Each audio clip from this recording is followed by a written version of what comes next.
coming your way from Miami, Florida, where tonight the Pirates conclude their 4-game series against the Miami Marlins. The Buccos have won 7 of their last 9 games, 11 of their last 14. They remain just 4.5 back of the St. Louis Cardinals in the National League Central Division. Greg Brown along with John Wehner. Pirates fly home tonight, take on the Rockies at PNC Park tomorrow night. Pirates playing great baseball. John, they are 16-7 this month of August. No surprise, the guy leading the charge offensively is Andrew McCutchen. It's a fun team to watch. They continue to pitch well, and they have really picked it up offensively, and a large part of that because of this guy, Andrew McCutchen. Just hitting the ball all over the park, driving in runs, and hitting mistakes out of the ballpark. Another hanging changeup last night for the big 3-run homer. He has been unbelievable. Yeah, last night that home run, his 20th of the season. This is becoming commonplace for Andrew McCutchen. That makes 5 straight seasons he's hit 20 or more home runs. You look at the other Pirates in team history, very elite group. And when he came to the big leagues, you thought he'd hit for average, he'd steal bases, he'd play great defense. You didn't expect this kind of power to be on this kind of list with Stargell and Kiner and Frank Thomas and Jason Bay. Really remarkable. 20 homers a year. You know, he's had a 30 home run season as well, driving in runs. Another MVP type year for McCutchen. And he and the Pirates will be taking on a 23-year-old lefty, rookie Justin Nicolino, making only his 6th Major League start.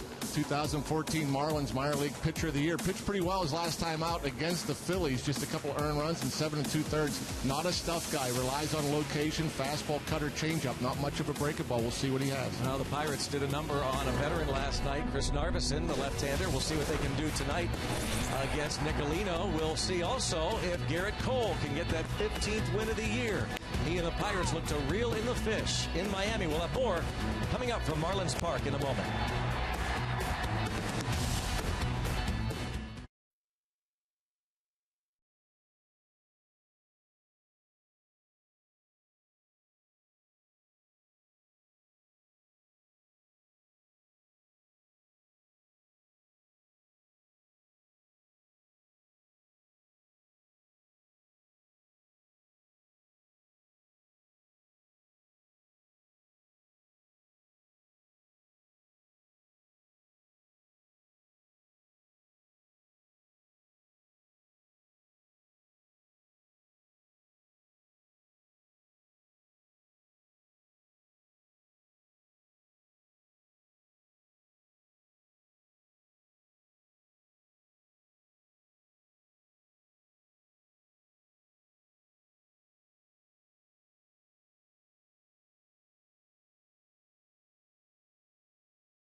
Miami, the concluding game of this series and the last game the Pirates will play in the regular season in the National League East.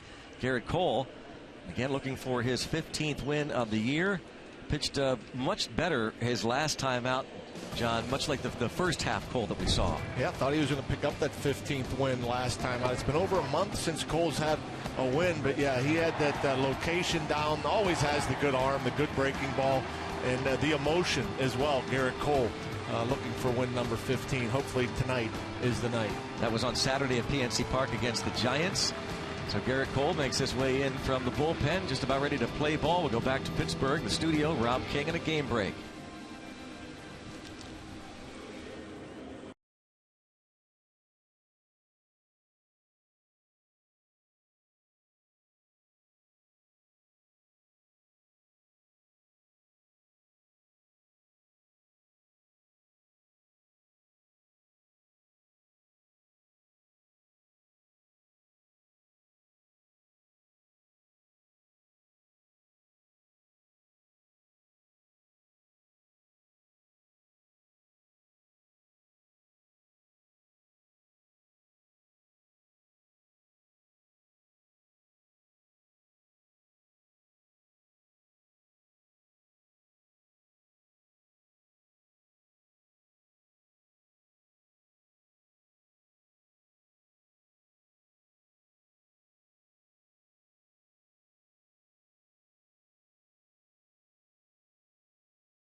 Toyota helps you get the most out of your drive. Just ask a friend who drives one. Toyota, let's go places. And by Barrel Automotive, we're driven to be better. Let's go Bucks. We're ready to go. And the pregame routine, which has gotten a lot of national attention lately. Andrew McCutchen and Josh Harrison. And as Clint Hurdle said today when asked about it, he said, I paid a little bit more attention to it last night. And what's pretty amazing about it is that it's different every night, not the same routine. So the Pirates, anything but routine this year. They have won 7 of 9. They're a season high 27 games over 500. This is the starting lineup tonight. Gregory Polanco returns. And the lineup brought to you by Toyota. Starling Marte, Andrew McCutchen hit 2-3. Then Aramis Ramirez cleanup. Francisco Cervelli returns behind the plate. And Pedro Alvarez hitting over 300 against left-handed pitching. He's in there tonight at first base. Neil Walker, Jordy Mercer, Garrett Cole, the starting 9.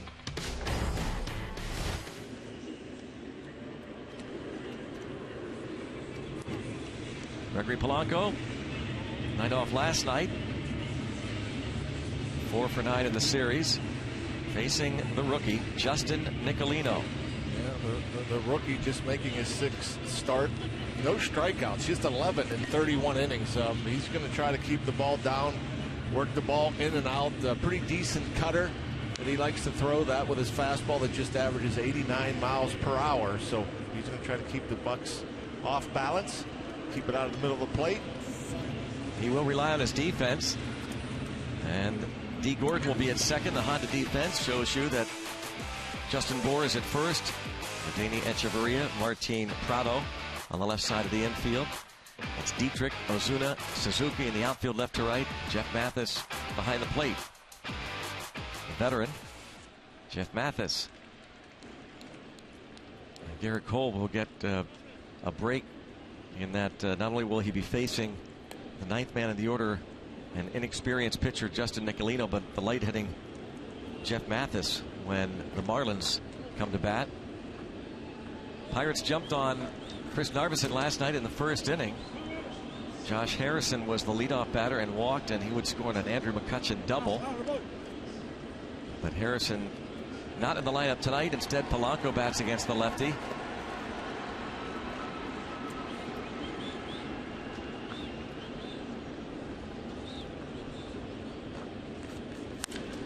And headed up the middle. He's back in the lineup. And boy, does he love hitting against these Marlins. He's hitting over 400 early going of his big league career against Marlins pitching. Now 5 for 10 in this series as he stays back on the curveball. Nice looking swing. Rivers Casino tips to win. Score 4.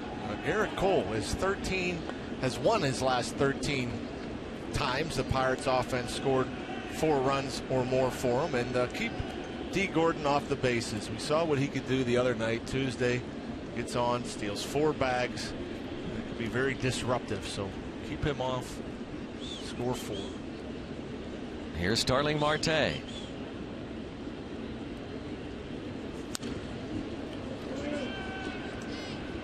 Marte last night was 1 out of 5. He had an RBI single in the 6-run 2nd inning, giving him 62 RBIs for the season.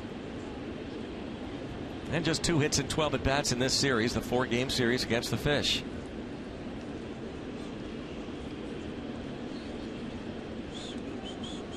Oh, 1 count, just underway. 1-1. You see the fastball, just 89 miles per hour.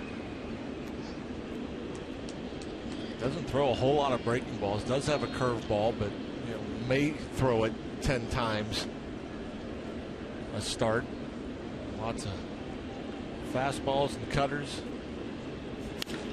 Pulled foul sharply. And that's the cut fastball. 85 miles per hour, chasing that right-handed hitter coming in, running in towards him.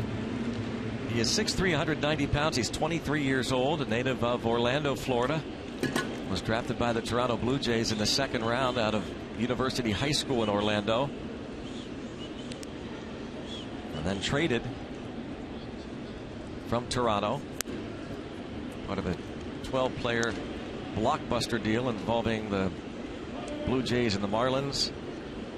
The Fish got Adeiny Echeverria. A bunch of other players in that trade that saw Mark Burley and Josh Johnson, Jose Reyes go from Miami to Toronto.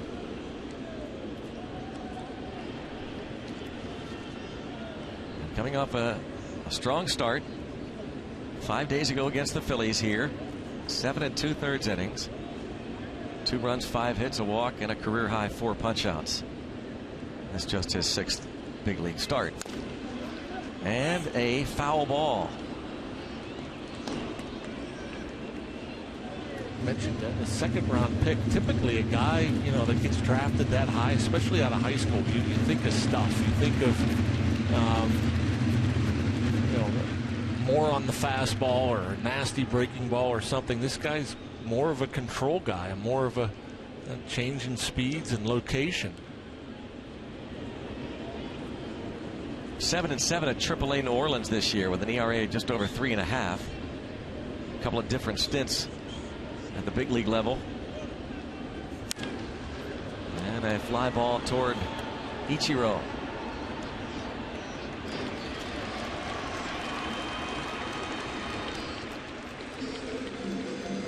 Marte flies out on the 2-2 pitch. Trying to glance up at that scoreboard and see if he can figure anything out. They were going to replay that last pitch. Andrew McCutchen gets a nice ovation from another sparse crowd here in Miami. Even some MVP chants.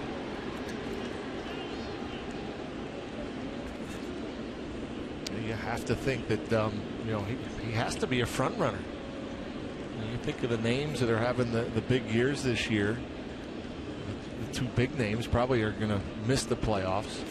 That's the thing. If you look at the others in competition for MVP this year, better seasons offensively, you could make an argument for a Paul Goldschmidt of the Diamondbacks, Bryce Harper. Those two clubs, we know that the Diamondbacks, not official yet, but they are not going into the postseason, and the way the Nationals are struggling, they might not end up. They really struggle to win their division, at least 2-0. And Nolan Arenado is having a great year for the Rockies. We'll see him tomorrow night. And really the only other guy that you think might get into the postseason that would be in the conversation would be Buster Posey. You heard Rob King's game break. The Giants beat the Cubs 9-1. Line drive, and that is just foul. Looked for a moment like Prado might have clipped it off the tip of his glove, but did not. And third base umpire Clint Fagan calls it foul. Yeah, even when he mishits it, you know, hits it on the line, a little bit out in front, broke the bat. I think a change up. And when you get out in front like that, there's more hook to the ball and more topspin. And just a few inches outside that line. See the great career numbers here in this ballpark. Drove in 4 last night, 85 RBIs, third in the league, behind Goldschmidt, who has 94, and Arenado's driven in 92. And they get Polanco on the pickoff. Not stealing, goes 1, 3, 4. Yeah, and when you're facing a guy for the first time, and you know, and you're out there for a couple batters, you're itching to go. You're waiting for him to throw over a couple times, so maybe you can get a read on his move. And maybe a little impatient was Gregory Polanco, seeing the same thing, ends up trying to take off. But it looks like Nicolino was able, has one of those read moves. Is that a good move, the way McCutchen is hitting right now? Yeah, I mean, again, yeah, that's the one thing you wonder about. I mean, with 2 outs, maybe you know, you can guess that he's going to the plate.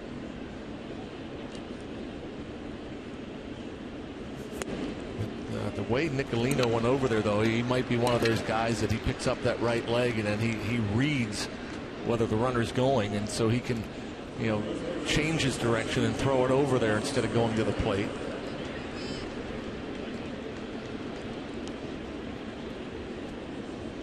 Here's Aramis Ramirez. 2 for 7 in the series, was 0 for 3, but walked twice last night.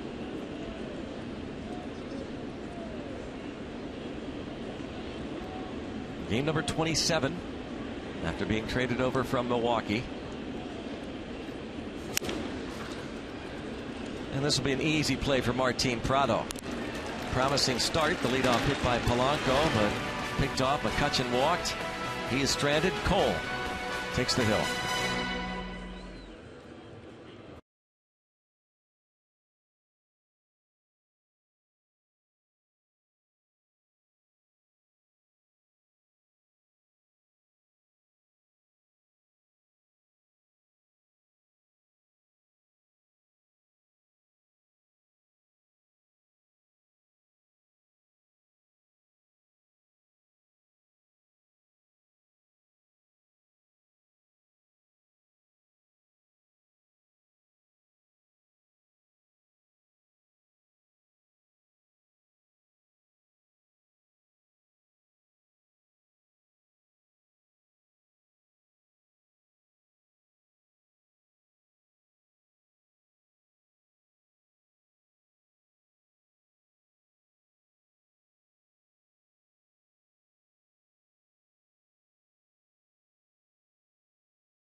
Make it 3 of 4 over the Marlins in this series. And looking for his 15th win of the year. Honda starting lineup. Dan Jennings, Fish. It is D. Gordon, the league's leading hitter, followed by Ichiro. Martin Prado has 4 hits in the series. Justin Bour hits cleanup. Center fielder is Marcell Ozuna with Derek Dietrich in left. Adeiny Echeverria, Jeff Mathis, Justin Nicolino. It's Cole. Garrett Cole, here's your Hyundai numbers. 26 start, 14-7. Hoping to get that 15th win here tonight. Certainly pitched well enough last time out to pick it up. 2.49 the ERA. Strikeout per inning for Garrett. Just 38 walks. And he will be pitching to Francisco Cervelli. It's been a battery a handful of times second half of the season. Right away, a ground ball, and they had him played perfectly. Shifting Mercer over toward the second base bag to retire the speedster. Like the quick, easy outs. And it's the second time that he has faced the Marlins this season. Garrett Cole picked up one of his wins this year against the Fish toward the end of May. He allowed 2 solo homers in 7 innings. What? Justin Bour and Christian Yelich hit home runs off of him. Yelich was back in the starting lineup last night, but instead, Derek Dietrich is in left field for the Fish this evening. Pretty good breaking ball there. A little backdoor. Garrett Cole already looking in, wondering why that wasn't called a strike. At the bottom of the zone. Alan Porter calling the balls and strikes. What?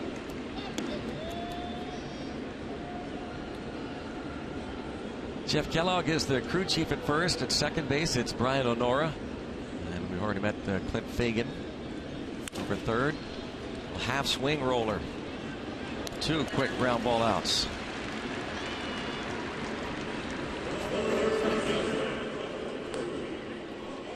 Garrett Cole has been thriving on the road this season. Well, everywhere, but especially on the road. You take a look at the best ERAs in the National League. Barrel Automotive League leaders. 2.22 earned run average.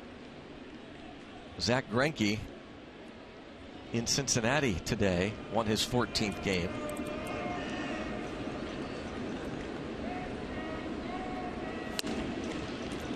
What? Greinke went 7 innings. His overall earned run average now 161.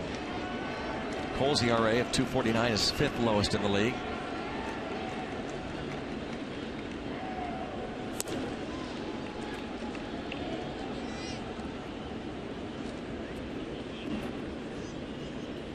Martin Prado in his 6th home run of the year off Jeff Locke in last night's ball game and tied it in the bottom of the first. Pirates went on to a 7-2 victory as Jeff Locke went 7 innings, picking up his 7th win.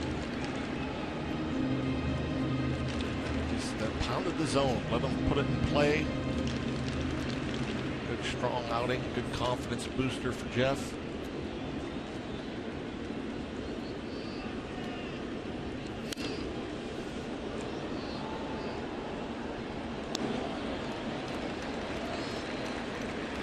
One and 2 on Prado. His line last night: 7 innings, 2 runs, 5 hits. The Prado home run in the first, gave up another run in the second, and then that was it. Steve Reich 3 called. 1-2-3 for Garrett Cole. 0-0 after 1 in Miami.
playing the finale of the 4-game series. Our UPMC scoreboard, 0-0 after 1.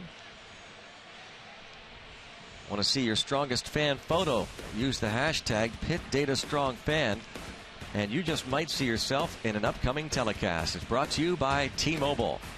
Hashtag PittDataStrongFan. Get your photo in. Pirate fans on hand here in Miami. Bucks will be back on the road again after just 3 home games against the Rockies. Friday night, Saturday night, Sunday afternoon. Jun Ho Kang will be in the lineup tomorrow night. Glenn Hurdle navigates that infield.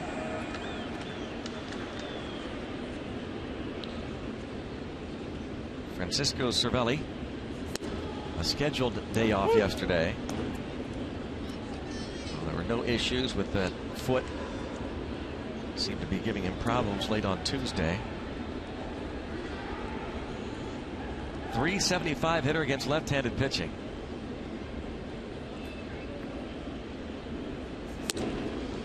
Considering how much he's been banged up this year, pretty impressive in there for his 100th game. He's reached base safely in 26 of his last 30.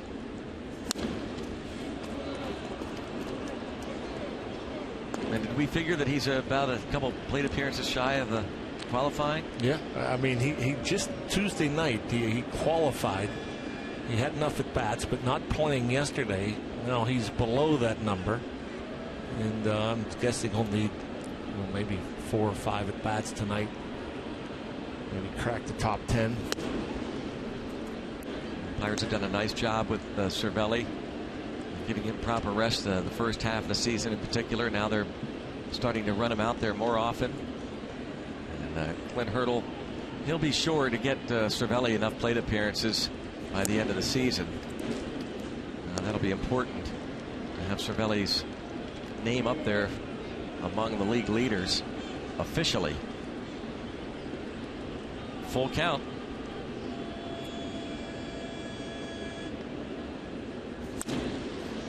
And just wasted that fastball from Nicolino. Francisco Cervelli, .305 average. Oh, nice play, huh? Great ovation. Take a bow.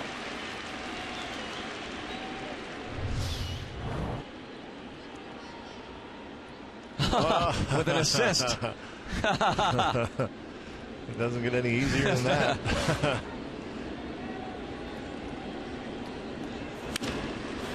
Cervelli with a drive to center field, sending Osuna back toward the wall, and Osuna can't handle it.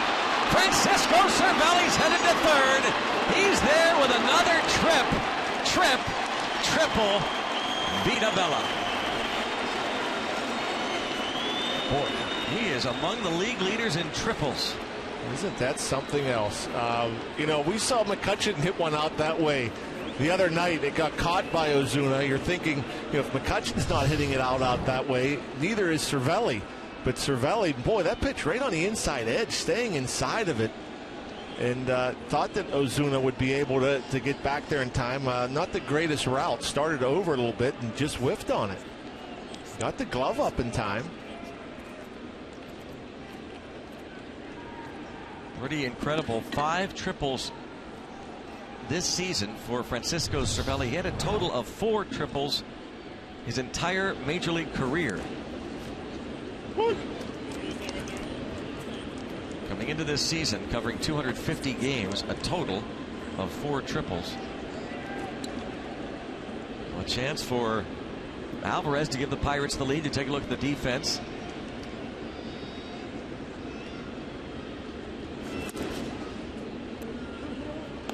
John, how do you figure?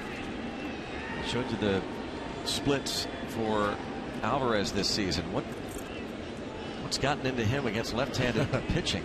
Yeah, that's a good question. This is, if I'm not mistaken, his first start against lefties, but there have been games they bring in lefties to face him. He's been able to stay back. Well, that won't do it. Alvarez is retired for the first out. You're just trying to hit a ground ball. They're conceding the run. D. Gordon was in shallow right field. You just think if Alvarez gets it by the pitcher, he picks himself up an RBI. But Nicolina able to get off, make the play. And now they'll move the infield in.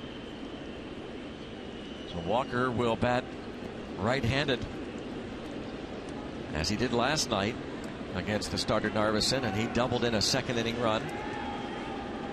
Had 2 hits on the evening, was 1 for 2 against the lefty starter Narveson. Well, that'll do it. Line drive to right field. Suzuki makes the catch. Suzuki's still a very strong arm, but well off the mark, and a sacrifice fly for Neil Walker. Good job, Neil. Good approach. Get a pitch out over, drive it the other way. Easier to get the ball airborne when you're looking to hit it the other way. Hit it right on the button. And 41-year-old Ichiro still can't let it fly, like you said, but a little bit offline. Ball too deep, I believe, to throw out Cervelli. 54 RBIs on the year for Walker as Cervelli triples and scores. And here's Jordy Mercer on his birthday. Turned 29 today. Getting the start at shortstop. The Taloga, Oklahoma native. 2 for 7 in the series.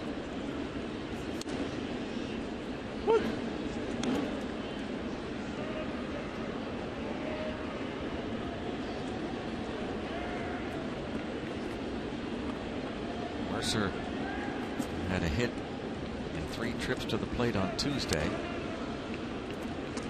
against the lefty Brad Hand. And he was 1 for 4 with an RBI on Monday night.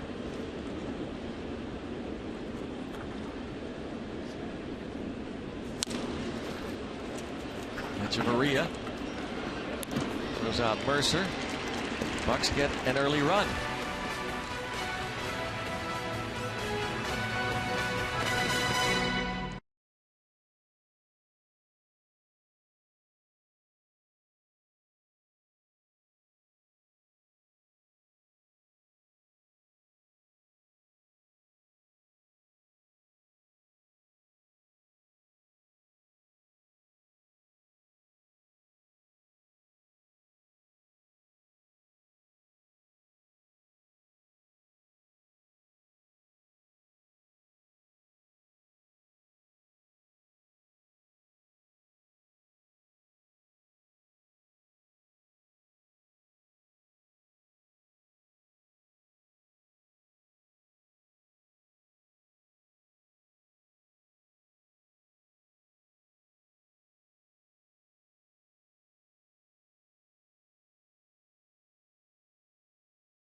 Sculpture out there in left center field at Marlins Park. I'm Robbie and Smikowski. In the first 3 games of this series, we've seen a total of just 2 home runs hit. And guess what? The Miami Marlins, they plan to do something about it. There are talks, according to team president David Sampson yesterday, that the Marlins are formulating a plan to move in and lower the fences here at Marlins Park. Now, right now, it's 344 feet to left field, 418 to straightaway center, and 335 in right.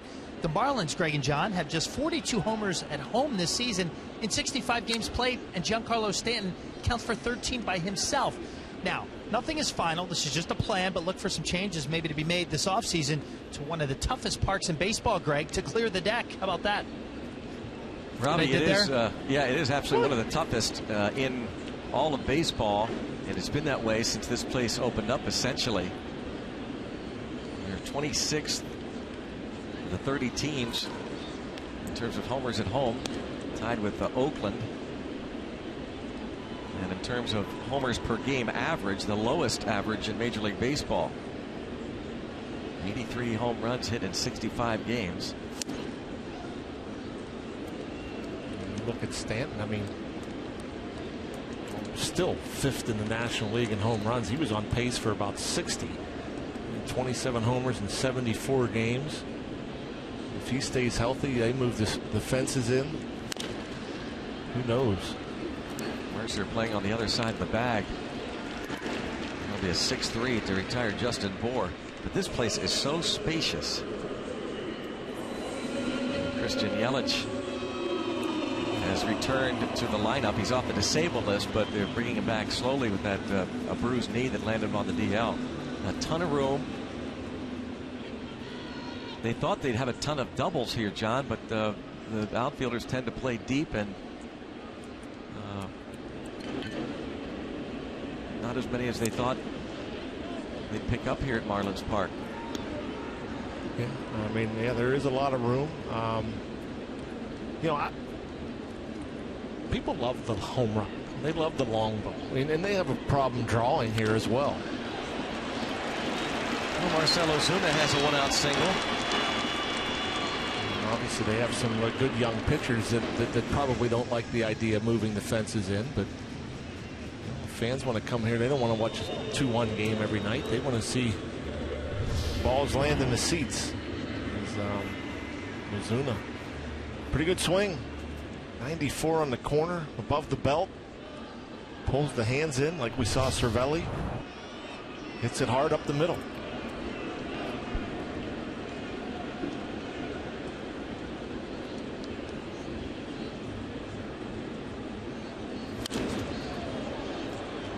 Dietrich starting in left field instead of Yelich tonight. Dietrich was 1 for 4 on Monday.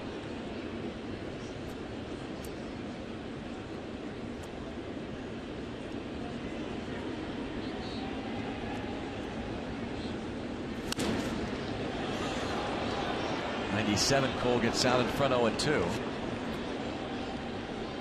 Must be nice to have that. I mean, Cole usually comes out in the ball games, and he's comfortable around 94, 95, typically the first few innings, but just to be able to ramp it up when you want to 97 or 98. Missed again. 97.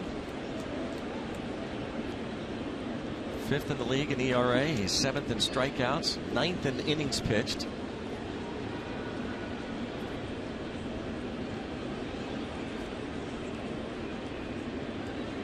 There goes the runner.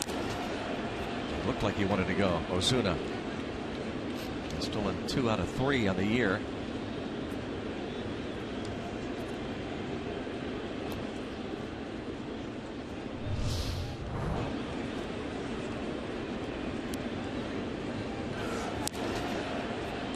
You rarely see that where a guy, will kind of have a false start and then continue to go. Yeah. Surprised it didn't grab the attention of the Pirates there. Yeah. That nothing happened, so he was able to continue. Think about trying to steal. I don't know if it's the case with all pitchers, but most pitchers, right-handed pitchers, never look at the runner. They're just standing there, and so they don't know how big a lead that they have. They just are told by the catcher via sign when to throw over.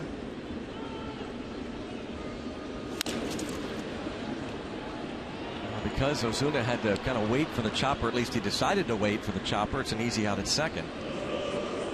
2 down.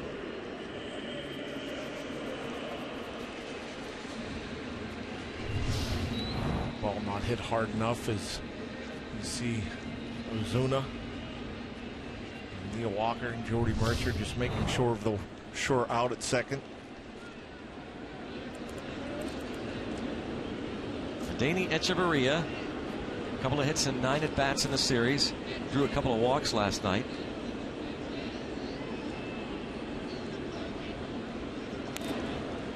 And now the new runner, Dietrich, gets the attention of Garrett Cole.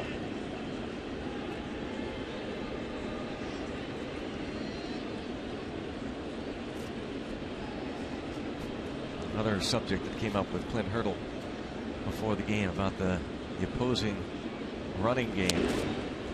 The Pirates have at times struggled. Clint Hurdle said what has bothered him most is that there have been times when the Pirates catchers haven't even had a chance, no chance, to throw out the runners, just almost conceding.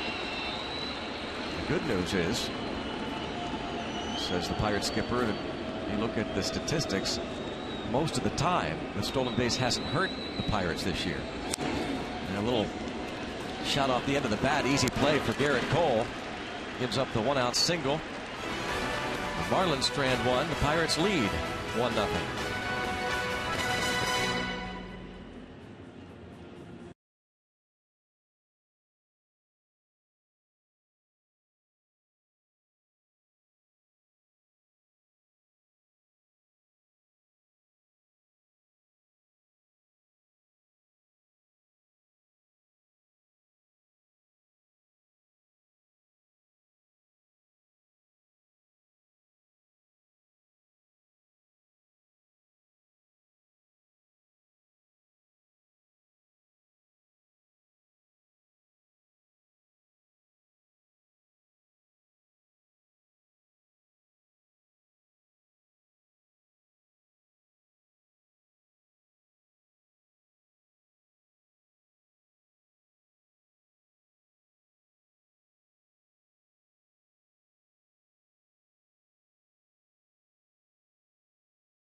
By the Chevy Traverse and your Western PA Chevy dealers.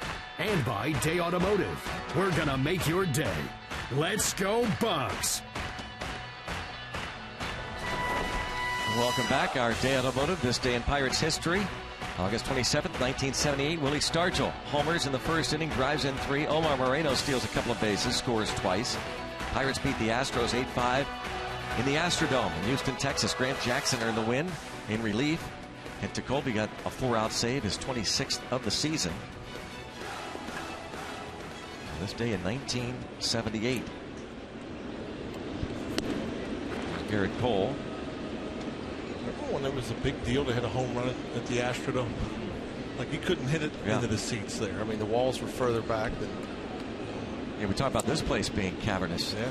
About the Astrodome.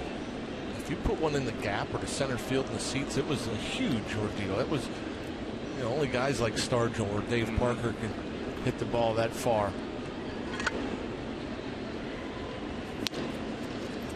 What? 2-1 on Garrett Cole leading off.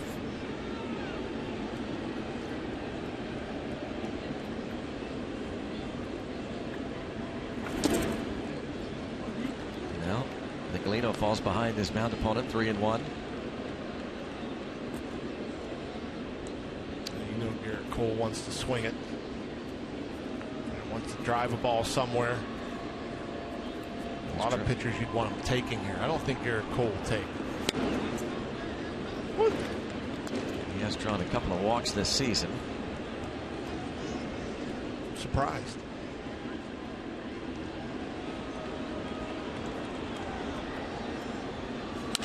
And up the middle. And Garrett Cole with a leadoff single. That is his 6th hit in 46 at-bats on the year. Yeah, the 3-1 pitch was right down the middle. And he takes it. Look at this pitch where it's at. Wow. Up, out over the plate. I mean, off the plate by, good 6-8 inches. Out of the zone. Tomahawk.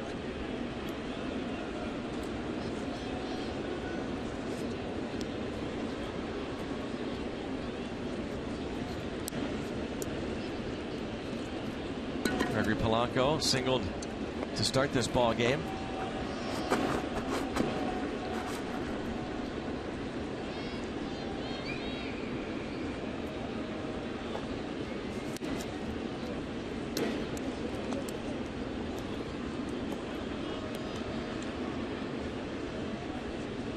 Three hits now for the Buccos.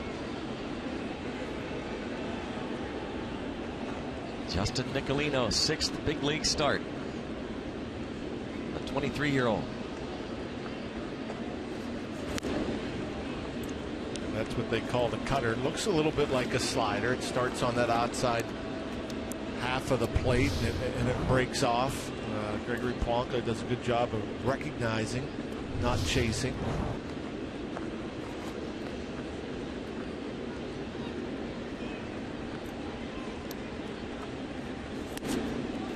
Three and 0.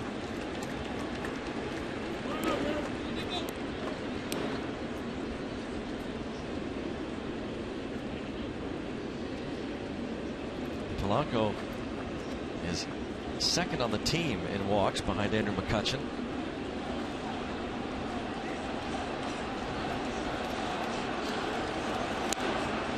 Takes a strike. Let's go Bucks from the Pirates fans on hand.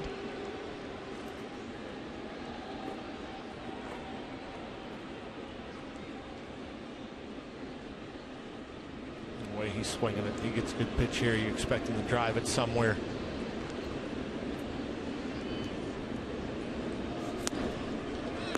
First and second. No one out in the 3rd. Again, trying to throw that little cutter for a strike behind the count, 3-1. And Polanco once again does a good job of recognizing and laying off.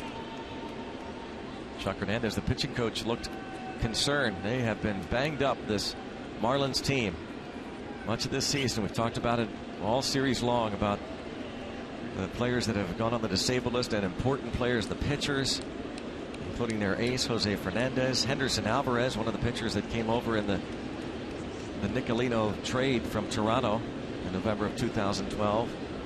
Also on the DL, David Phelps.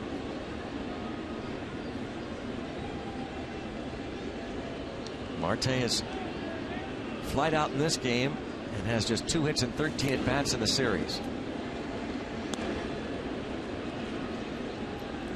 I mentioned earlier that Nicolino does not throw many breaking balls. I mean, this cutter looks more like a slider than a cutter. It has a little downward movement to it, but we haven't seen hardly any curveballs. It's pretty much been fastball, cutter change.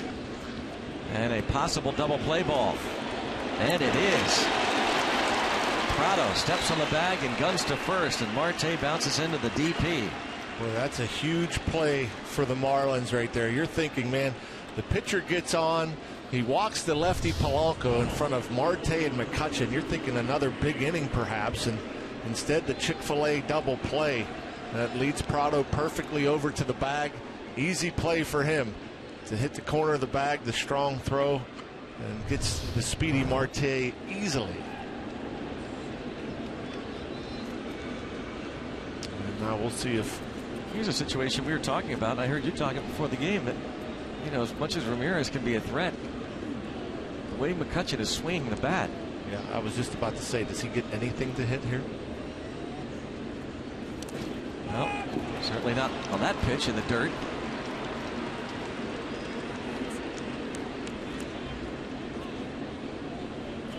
Jeff Mathis not able to block it. Tried had to be, he wanted it away, off the plate away, and yanks it. And that's kind of why I think, even if the plan is to pitch around him, if Dan Jennings doesn't want McCutchen to see a strike, you pitch around him. Well, look how badly he missed with that location. He might try to throw a pitch off the plate, and he leaves it down the middle. Boy, it could be 2 more in a hurry.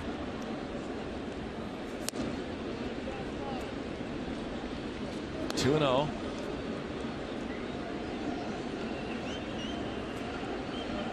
He's 4th in the league now in on-base percentage, 8th in slugging.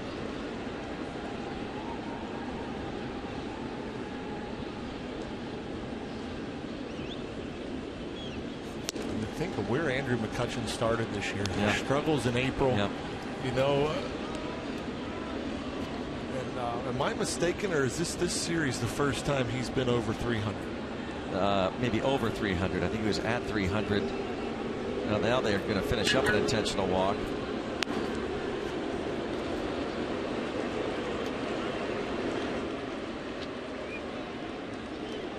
I thought at one point he was at 300, John, but maybe not. This is it.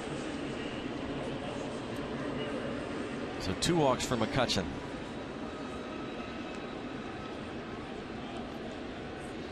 Month by month for Andrew McCutchen. Yeah, he was at 300, 301, in fact, August 11th. But you look at these months and that horrific April.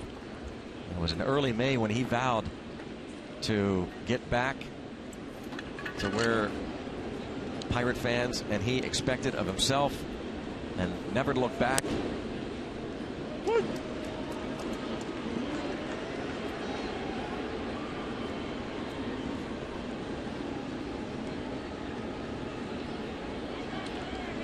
One ball, or 0-1 on Ramirez.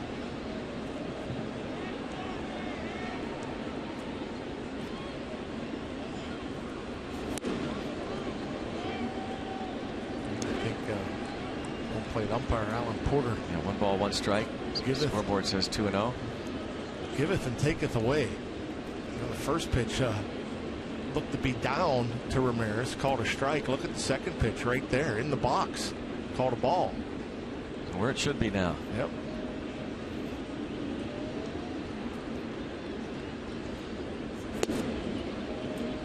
Two and 1 the count.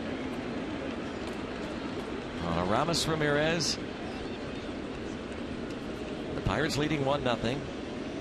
17 RBIs in 26 Pirates games this season for Aramis Ramirez, who's playing in his 570th game as a Pirate at third base.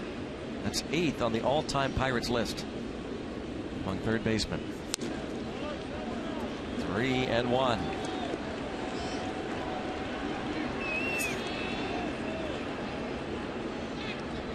Past Don Hoke tonight.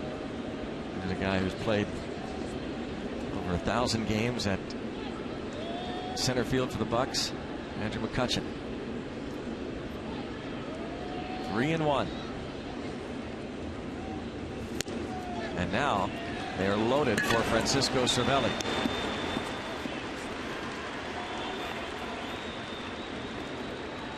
Here comes Chuck Hernandez. 3 walks in this inning, and you would think a guy like this, who again doesn't have any plus stuff, average stuff at best, but pretty good location, and has came through the minor league system with that good command, and I'm guessing some swings at some of those pitches are just down or just off the plate, and the Pirates showing pretty good patience here in this 3rd inning, making him get the ball up, making him throw it in the strike zone. That's another thing that I think I'm impressed with this Pirates offense. The lineup so solid right now, and an offense that struggled through most of the first half, some ups and downs. We're seeing more patience. Yeah. We're seeing better game plan. We're seeing balls hit, all over the field. Guys using the big part of the field, as Clint Hurdle would say, the opposite gap, taking what opposing pitchers are giving them. Well, Francisco Cervelli tripled to start the 2nd, tripled to center field. A base hit through the infield should score a couple.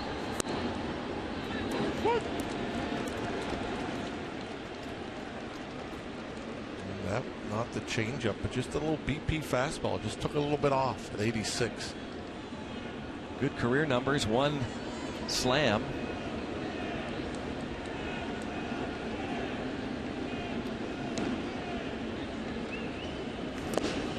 And there's a pick by Mathis. That's a tough one to get down and block. I mean, even though he's not a hard thrower, you think, when you call fastball, it's hard to anticipate a pitch being in the dirt. Although that one not in the dirt, but right off the plate. But Mathis able to get down, keep it in front.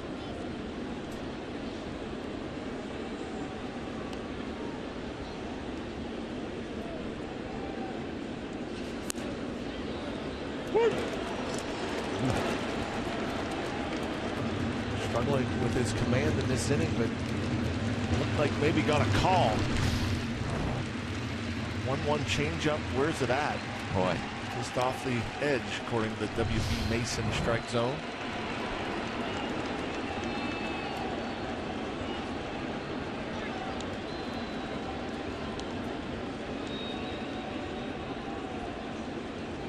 It'll be out of play.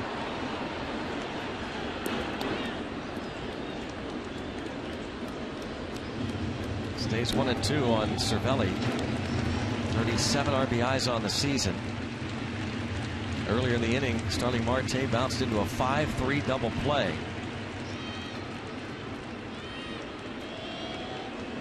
Since then, Nicolino has walked McCutchen and Ramirez to load them up.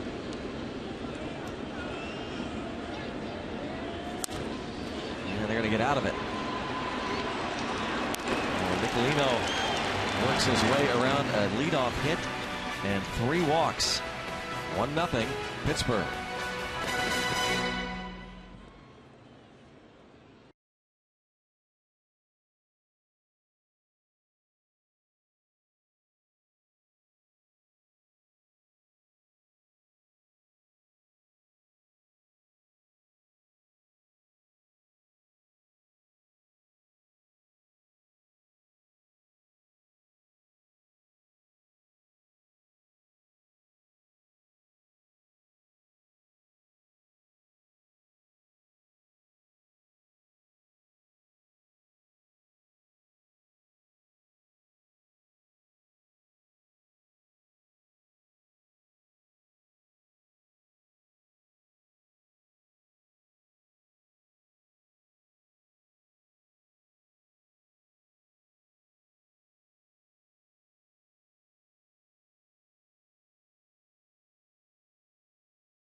.14 and under receive a pitching grip baseball thanks to Chevron. Get to the ballpark early. Let the kids explore the #1 Cochran Family Fun Zone out on Federal Street. And after the game, kids can run the bases courtesy of the original pizza logs. For tickets, go to pirates.com. And neat item for the youngsters on Sunday, just a 3-game homestand.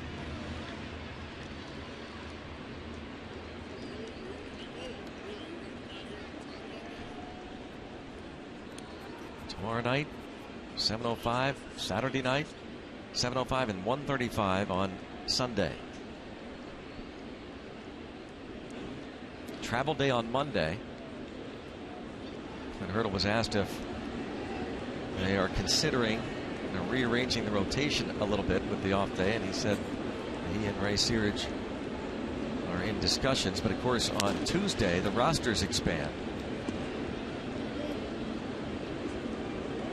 What will the rotation look like in Milwaukee next Tuesday. We'll see. Ray Searage has an idea. Questions about Tyler Glasnow again today. Glasnow is pitching tonight for AAA Indianapolis. And now Cervelli has just been thrown out of the game by Alan Porter. Francisco Cervelli just got tossed by Alan Porter, the home plate umpire. Here comes Clint Hurdle to try and get in between so it doesn't cost Cervelli anything more than just tonight. Here comes crew chief Jeff Kellogg.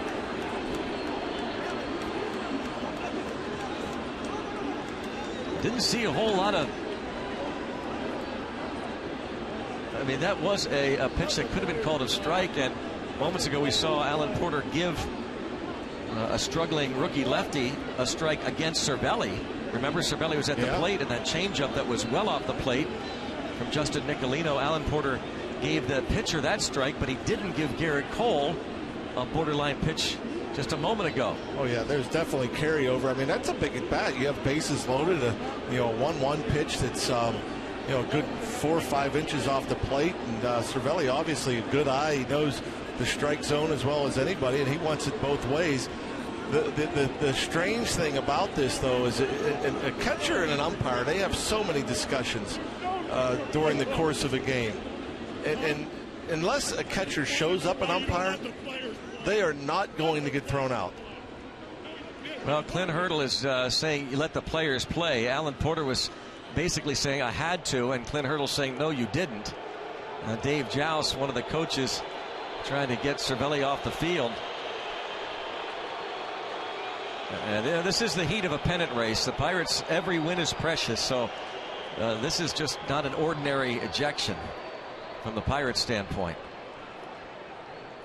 Alan Porter ejects Cervelli.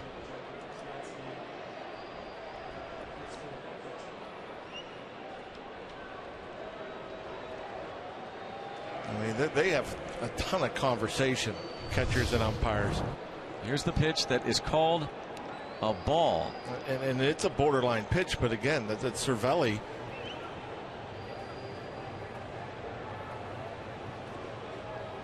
Boy, look at that. And it didn't look like Cervelli was really being that animated. He did turn around, and I do think umpires take exception to that. But we know, I think, John, they do, but why don't then say turn around or you're gone, rather than let him go? Let him continue. If Porter says if you don't turn around now, you're done. Right. Instead, he just runs him. Chris Stewart now behind the plate. And stabbed by Cole. What an unusual circumstance that is. Very he throws weird. 2 pitches to Mathis, and then Stewart comes in. So he's a familiar battery mate, Stewart, for Cole, but Alan Porter runs Francisco Cervelli.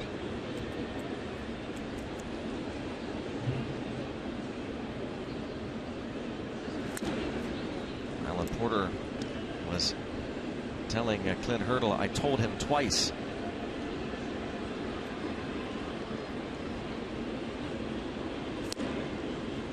What? Crew chief Jeff Kellogg.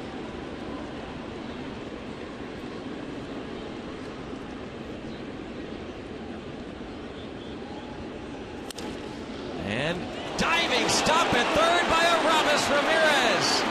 Oh, the old man playing like a youngster again. We saw him make a spectacular play last night on a ball that was headed for the corner. Miguel Rojas in the 8th inning, robbed of extra bases by Aramis Ramirez. Oh, great play last night. This one, just the reaction, the crossover, a couple of steps and a dive, and able to grab it right before it hits the dirt. Ramy still showing off good range, good hands. The Allegheny Health Network Supermo, Aramis Ramirez. Mentioned earlier, making his 570th career appearance at third base as a Bucco. Pirates dugout enjoying watching that play. Jeff King is 7th on the all-time games played list at third base for the Pirates. Ramirez passes Don Hoke. A 1-1 count on Gordon.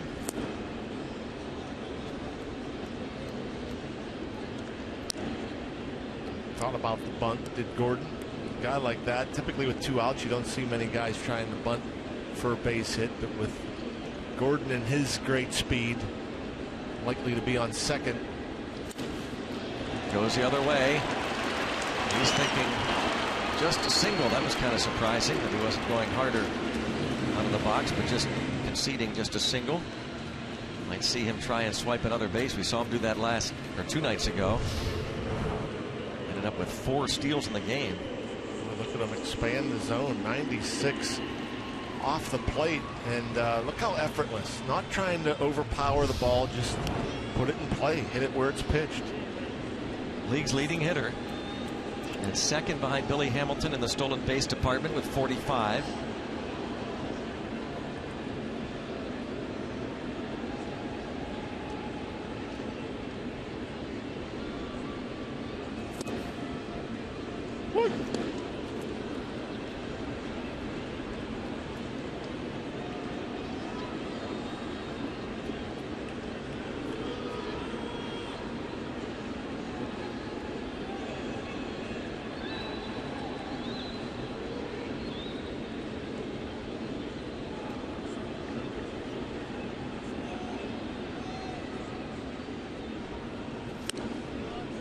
One ball, one strike on Ichiro. Bounced out to Neil Walker in the first. First 2 pitches here to Ichiro. Garrett Cole varying his times after he comes set when to deliver the baseball.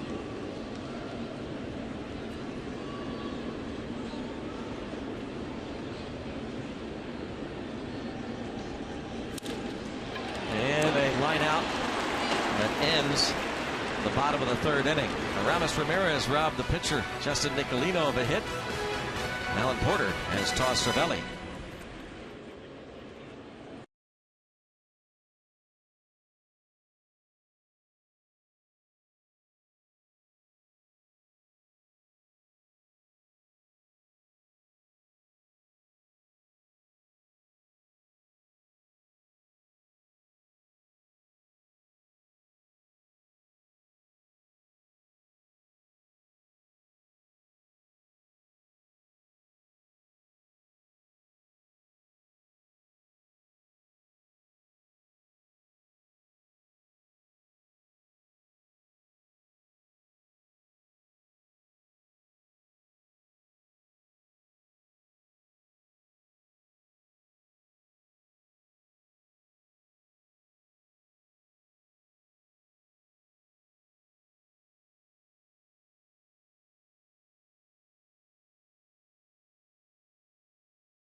Hall of Famers on the all-time strikeout list. A.J. Burnett scripted a storybook first half. Journey across the emotional final season of the Pirates Batman and see how he is striving to come back from the injury on Inside Pirates Baseball. A.J. Burnett bat turn tonight after postgame on Root Sports. It is a 1-0 ball game. Heading to the 4th in Miami. A.J. Burnett.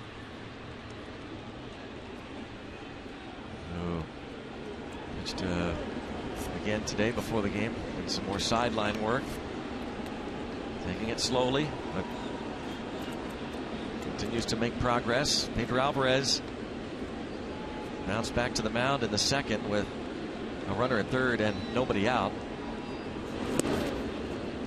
Right after Cervelli had tripled.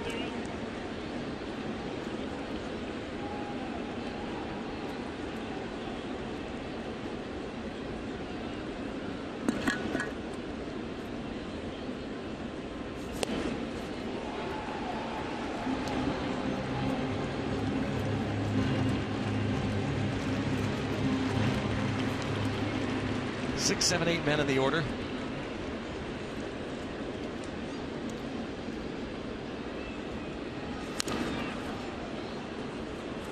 Missed on his location there. The fastball wanted it off the plate.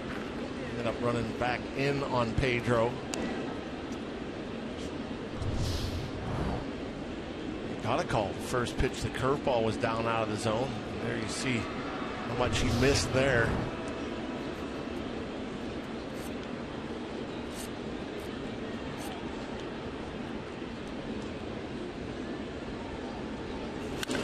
That's hit hard to center field. Going back is Ozuna, and clear the deck.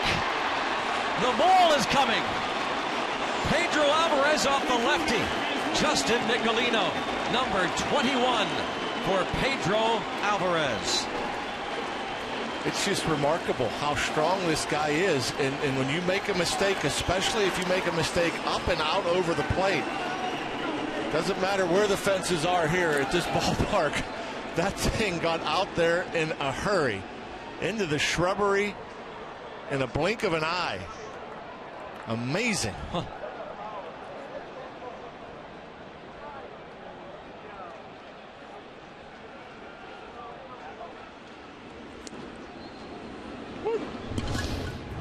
Another look. Look at the location. Boy. Nicolino didn't have to turn around. Jeff Mathis is watching it for him.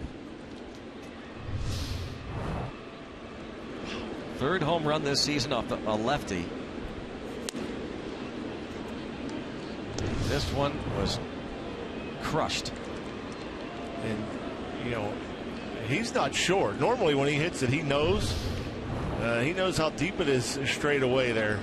That's 418 and about 16-foot wall into the shrubbery. Look how fast it gets out there. Amazing. Wow.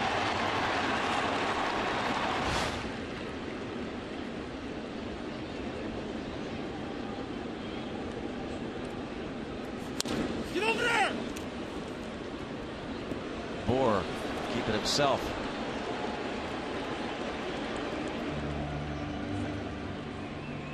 Brings up Jordy Mercer. Tonight's Allegheny Health Network injury update. We just mentioned A.J. Burnett throwing a bullpen session earlier today under the watchful eyes of Ray Searage, the Pirates pitching coach, and Euclides Rojas, Pirates bullpen coach. Ray Searage saying afterward that he is cautiously optimistic. As we said the other day, probably if all goes well, you're looking at somewhere close to the middle of September where you'd see Burnett back on the mound for the Pirates. So you continue to build him up. Strike is called on the birthday boy. And speaking of which, Hayden Savage turned 15 today. Big Jung-Ho Kang fan. And the Steubenville native, also Bill Mazeroski fan.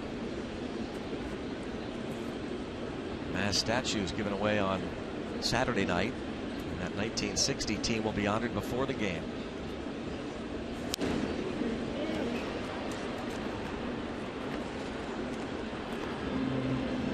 2-2 count on Mercer.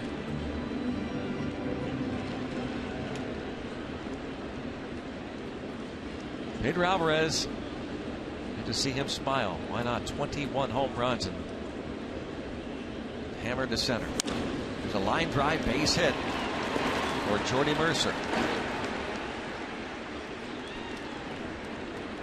Jordy always has been pretty good against left-handed pitching. Nice approach there, going the other way.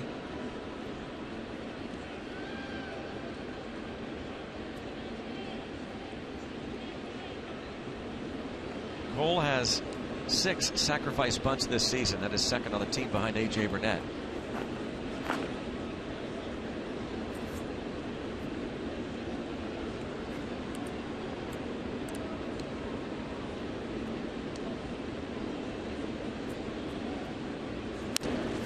And punts it toward first.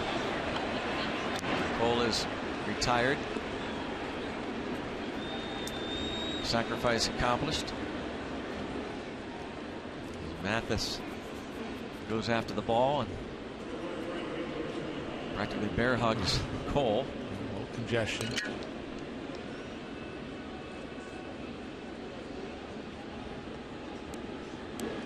Talking about that play, maybe. Yeah, Jordy thought maybe he had to go back to first because of the interference out in front. Cole decides to stop. Not sure why. I don't know what he was doing. That's funny. We got the job done, and now Gregory Polanco.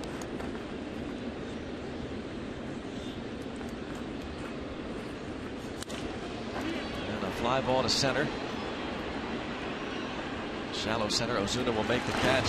He wasn't going to catch this ball hit by Pedro Alvarez. Garrett Cole, next to the Pedro homer, leads 2-0.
Baseball on Root Sports is brought to you by Allegheny Health Network. Health for all. By Kenny Ross, Just Ask a Neighbor. And by Levin's, the official furniture and mattress supplier of the Pittsburgh Pirates. For the best quality, service, and value, shop Levin's. Let's go Bucks! It is a 2-0 Pirates lead in Miami. And Martin Prado, number 3 man in the order, leads off against Garrett Cole. Prado struck out looking in the first. Pedro Alvarez. John, you're looking at some of the numbers. It traveled some 443 feet. And only a couple of balls this season have actually traveled that far to center field into the bushes. But I guess no surprise to the exit velocity as Mercer throws out Prado. 111 miles an hour off the bat. And that's just, I mean, strong human. Yeah, when you watch some replays or highlights, they talk about it, and they do that tracking with. And there's, I don't know if many that have gone off the bat 111 faster than that, 111 miles per hour. And to think that a pitcher releasing the ball is only, less than 60 feet away is scary. That is scary.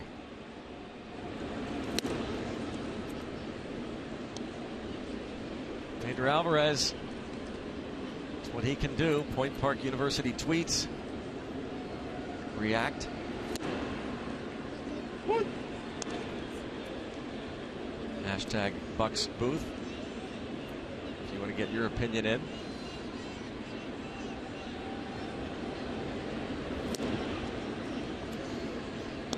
Two and one on Justin Moore.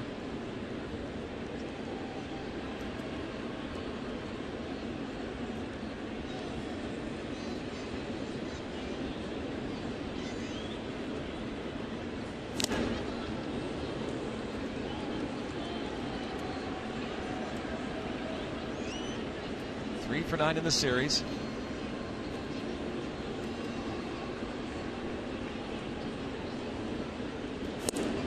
Garrett Cole picks up strikeout number 2. Good hard slider, 89 miles per hour. When you have to respect the velocity when he's throwing 95, 96, 97. You don't pick up that spin. You commit early thinking it's a fastball in, and then you're out in front chasing a pitch well out of the zone.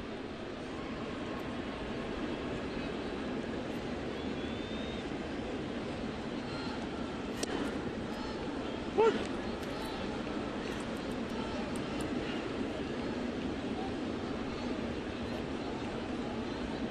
2 Marlins hits. And toward left field, Marte. 1, 2, 3. In the bottom of the 4th inning, Garrett Cole and the Bucks lead the Fish 2-0.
Rafael Soriano earlier. That didn't work out. Now Rodney let go by Seattle. The Cubs were bombed in San Francisco. Madison Bumgarner wins his 16th game. Beat Dan Herron 9-1. Cubs 3 back of the Pirates at the start of the day for that top wild card spot. The Giants are 3.5 back of the Cubs, or 6.5 back rather of the Cubs. And now Chicago by 5.5 for the second wild card spot. Marte, McCutchen, Ramirez against the rookie lefty Justin Nicolino. Rodney, the Archer, he shoots the bow in the air. Yes, that would go over well in Wrigley, I bet.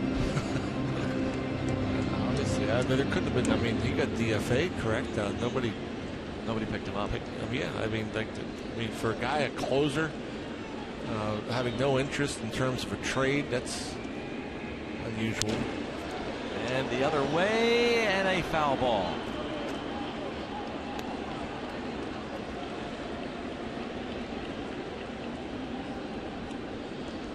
I saw him attempt to close a couple of games this year. He still looked like he had pretty decent velocity. Yeah, Rodney. So a player to be named later going to the Mariners. There's Joe Madden. Cubs skipper. History with Rodney. Ball fouled sharply left side.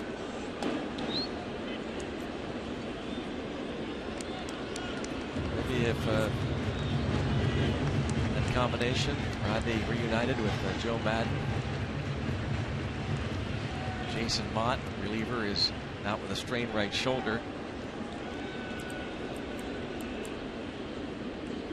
Rodney's ERA 5.68, 16 saves this season. And to shallow right, Ichiro.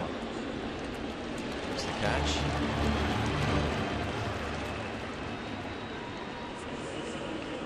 We have a Point Park University tweet. Summer tour concludes tonight. Go Buccos, hook the fish. At Braves, at Brewers, at Marlins.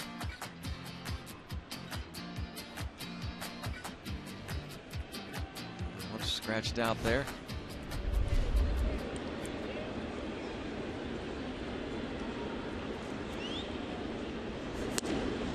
That would certainly be a fun vacation. Go visit some big league ballparks, see your Pirates on the road.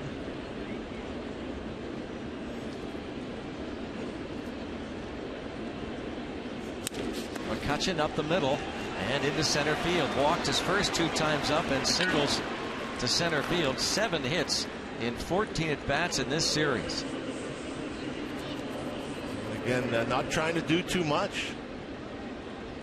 Tired of walking, he figures, well, we'll go out of the zone here. Change up off the plate, slap it up the middle. Makes it look, when he's going like this, he just makes it look so easy. And nobody can get him out. Doesn't matter who's pitching. He's going like this.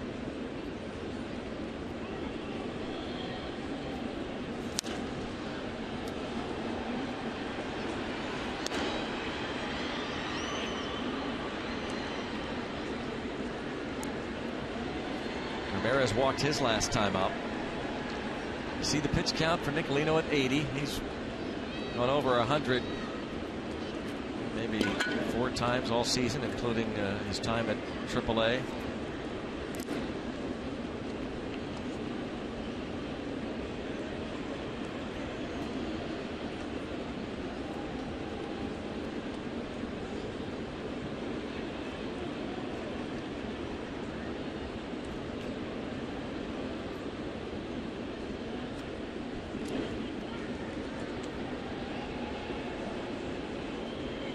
Cutchin aboard with 1 out.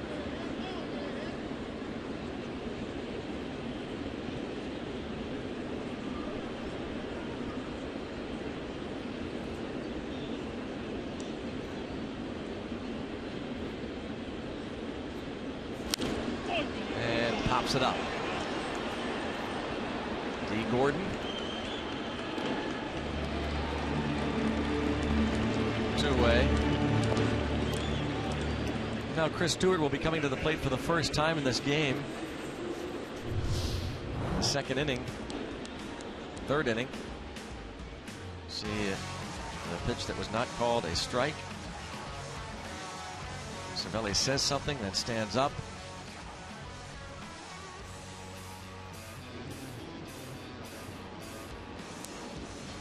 Wanted that call.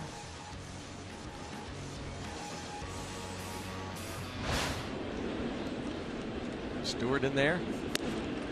And he could have probably had a conversation with the home plate umpire, Alan Porter, for the rest of the inning about balls and strikes or calls he didn't agree with. And if he just would have stayed facing the pitcher. Don't turn around. Yeah, it would have been no problem at all. They don't like it when you turn around, though.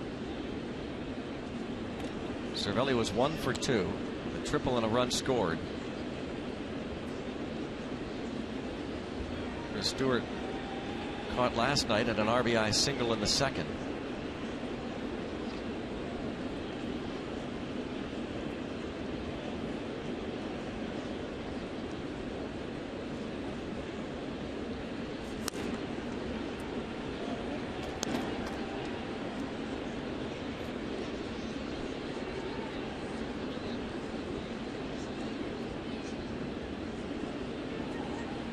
Alvarez on deck. 2-0 count on Stewart.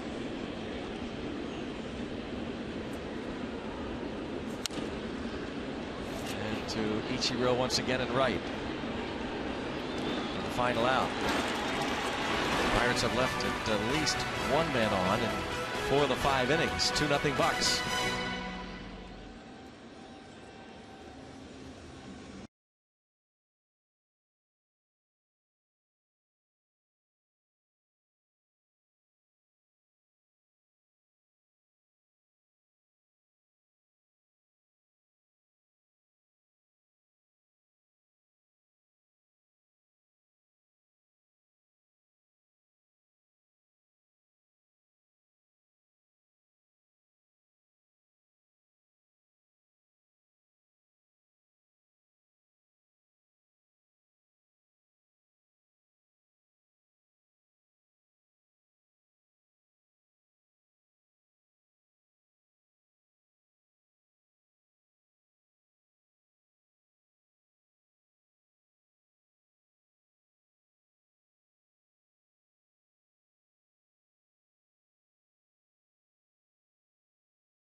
Follow the Pirates wherever you are with MLB.com at Bat, the #1 app for live baseball. At Bat is up to the moment at any moment with in-game highlights, live look-ins, replay reviews, radio broadcast, statcast, and more. Get MLB.com at Bat for your smartphone or tablet.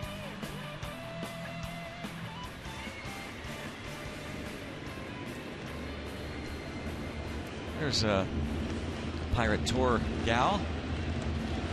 Let's go Bucks. Have a good time seeing different ballparks, seeing her Pirates.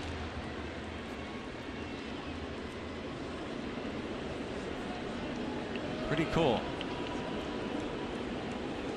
On hand with Dad to watch the Pirates and Marlins. And Garrett Cole trying to win his 15th.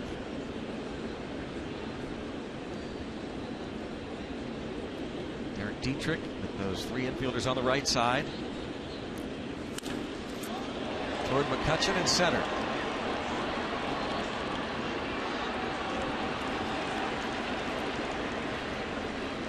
Cole,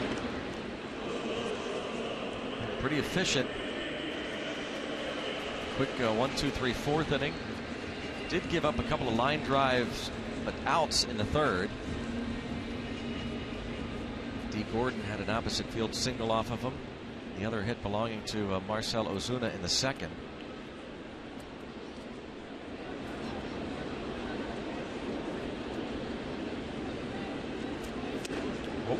Yikes.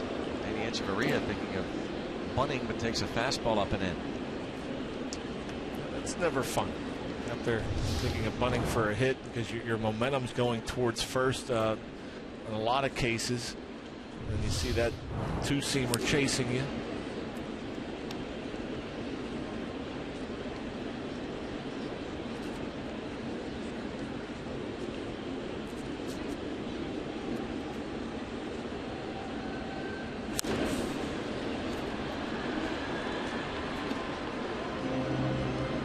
Approaching the 9th spot of the order, so to get the bullpen going just in case. You've got Kyle Barraclaw up in the pen. Now Polanco. 2 fly ball outs. Like Jeff Mathis. The way Garrett Cole's going about his business, like you said, very efficient. Just 53 pitches in. You know, not trying to get the swing and miss, not really going for the strikeout, just working the ball around, staying out of the middle of the plate for the most part, getting some routine easy outs.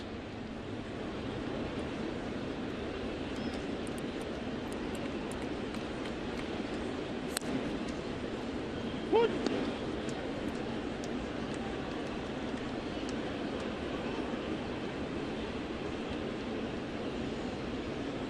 He's on deck for now. A couple of strikes on Mathis.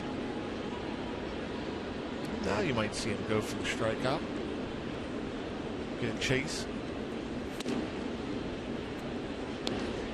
And Jennings Marlins 51-76, 19.5 out. Mets lead the division by 6.5 over the Nationals.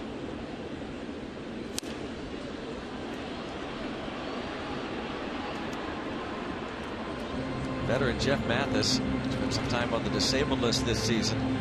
Not a ton of at-bats. Just 66 ABs and 8 hits. Came in batting 123.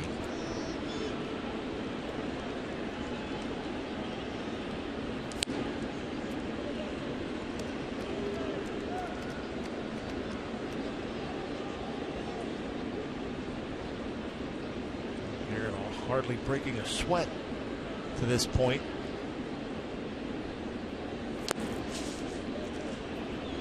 Gets out ahead and now falls behind 3-2.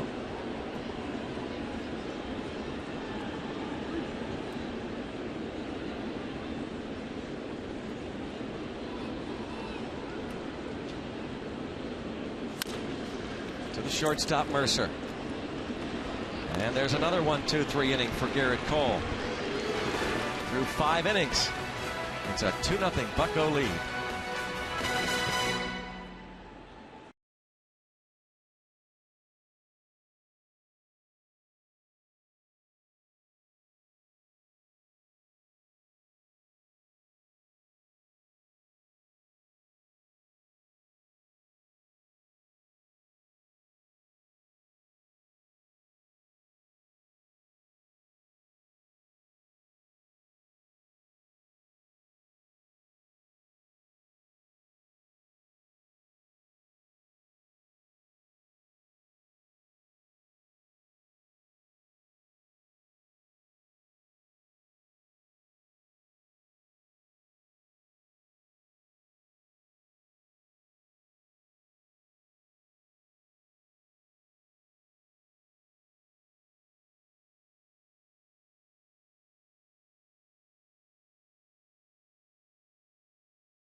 Friday night rocks tomorrow when the Buccos host the Rockies. Get a dose of Pittsburgh's music scene with local bands featured throughout the broadcast, including the Hawkeyes, who will perform live from our North Shore studio. Friday night rocks tomorrow. Bucs Rockies here on Root Sports.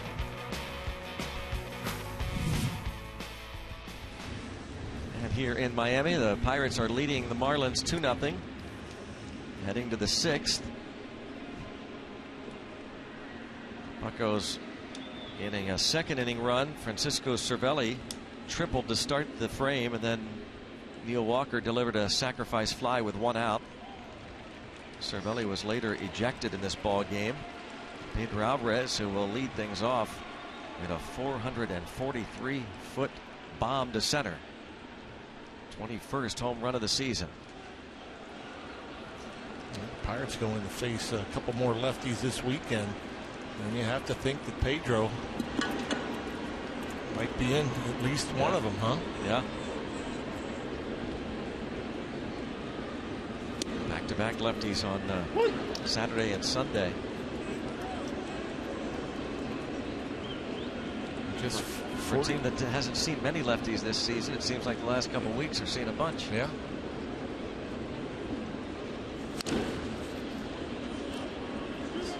Three homers against lefties, just 48 at bats. And he has. I mean, you asked it earlier about, I think certain guys, when you see, for instance, left on left or right on right, especially when you're not used to seeing them, I think it helps at times to keep you back. This ball hit pretty well the other way, but it will be a foul ball. I think, because the ball is running away from you, you tell yourself, you force yourself to see the ball a little bit longer, wait back a little bit longer so you don't pull off or get out there too early or chase that breaking ball that's running away from you. So that's a good habit then to get into, and can that therefore translate into better at bats against right-handed pitching? I think it all kind of comes into play because you look at the way Pedro has swung the bat since the All-Star break. It seems like almost all of his hits, the lion's share of his hits against lefties have come since the All-Star break. And obviously he's hit righties much better as well.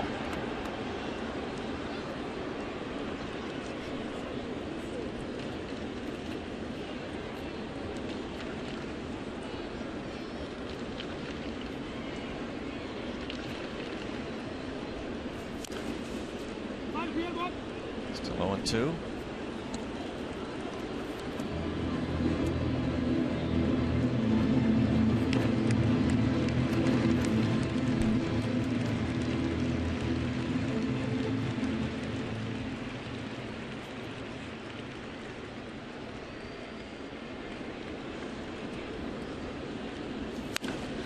Man, that's hit hard to right field. Foul. He's throwing, Pedro with an 0-2 count, throwing too many pitches in the strike zone. That's what happened in that fourth inning when he went out to center field. He couldn't finish a pitch out of the zone. This a hanging changeup right on the inside edge. Pedro just a touch too quick.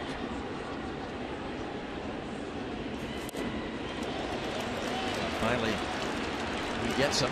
Nicolino strikes out Alvarez.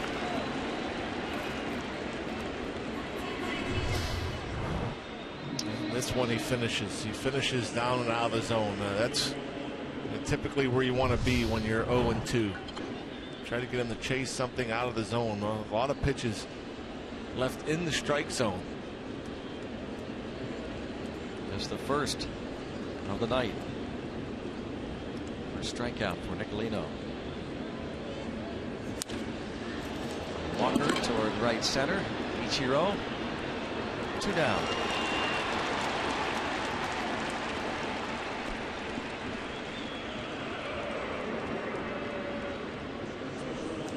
Nicolino has not yet retired the side in order. Gonna try and do that now. Mercer singled to right his last at bat. Mercer now with 7 hits in his last 15 ABs against Southpaws.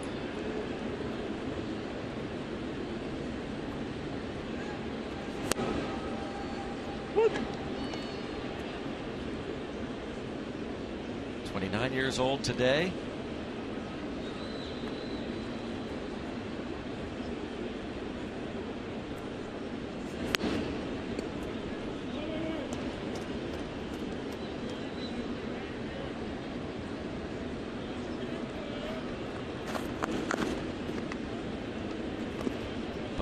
Birthday wish to assistant clubhouse manager Kier Bowles.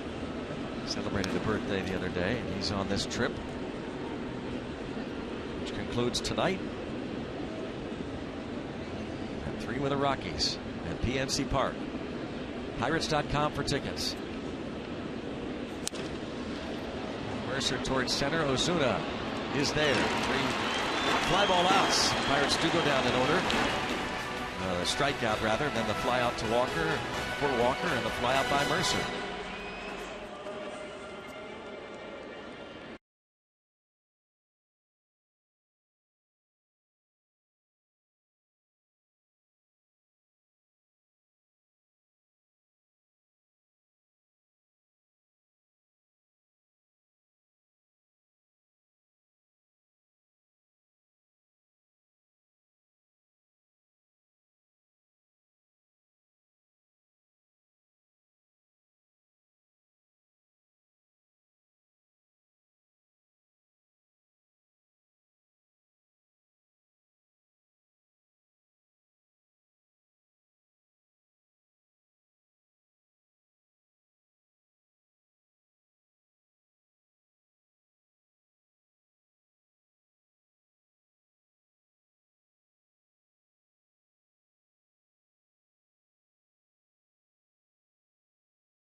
Here in Miami. Time for our Data Strong fan photo of the game, brought to you by T-Mobile. And how about that? That should fit that young Pirate fan just perfectly before too long. Thanks for that, Kelly.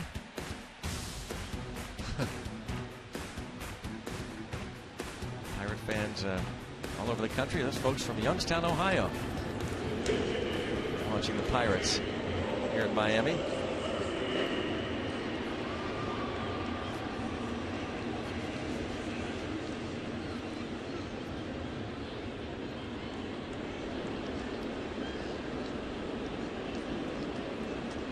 Garrett Cole to face the pinch hitter. This is Cole versus Cole. Garrett Cole versus Cole Gillespie.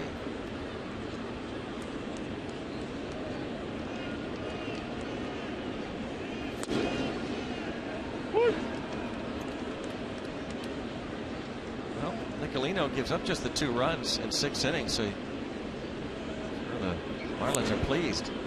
Yeah, I mean, I guess that's why he's done what he's done throughout his minor league career, and again, nothing flashy, nothing all that great. Didn't have great command, not great stuff. Unlike Garrett Cole, who just painting on Cole Gillespie, picking up his 3rd punch out. Look where these pitches are. First pitch on the corner, second one down at the knees, the third one on the knees on the outside corner. It's no fun to pinch hit sometimes when you're facing a guy like Garrett Cole, looking for his 15th win and that good velocity, but the location, pretty remarkable. But yeah, that's a pretty good job by Nicolino against a good Pirates lineup. Pitched into some trouble, but able to pitch out of it. It's a classic case of not giving in. Even when he got guys on base, he wasn't just going to throw it in there. He was going to try to get you to hit his pitch. Ended up doing a pretty good job with it. Runners in scoring position with just 4 at bats. They were 0 for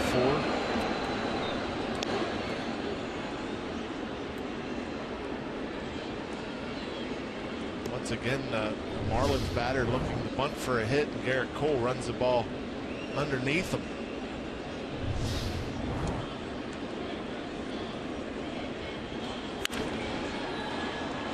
Now 2-2. The league's leading hitter. One of the 2 hits tonight was his third inning, 2 out, single to left. First time up, he bounced to short. Right back to Garrett Cole.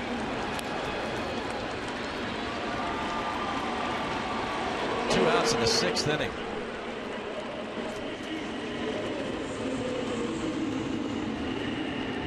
Cole 3 times has retired the side in order, looking to do it for a 3rd straight inning now.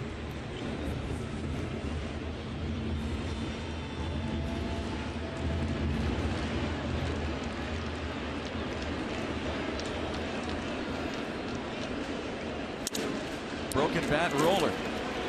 Mercer on the move and gets him by a step. Garrett Cole, a 1-2-3 6th inning. He's retired 10 in a row. We'll see if they want to challenge that. It was less than a step, but they concede.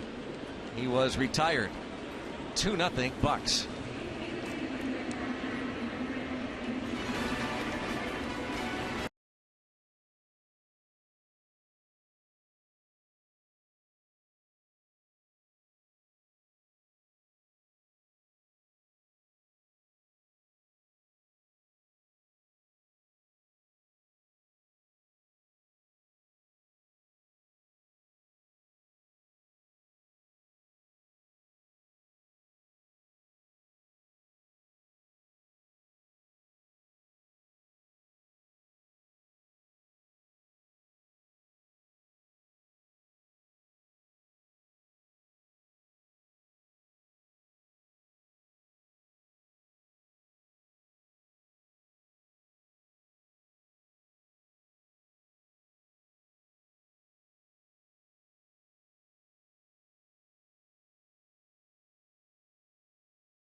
Enjoy a cold one to look forward to Miller time later in tonight's game, brought to you by Miller Lite. Garrett Cole and the Pirates on the UPMC scoreboard lead the Marlins 2-0. Cole has retired 10 straight, 14 of 15, and 18 of the 20 batters he has faced. Here now is Kyle Barraclaw.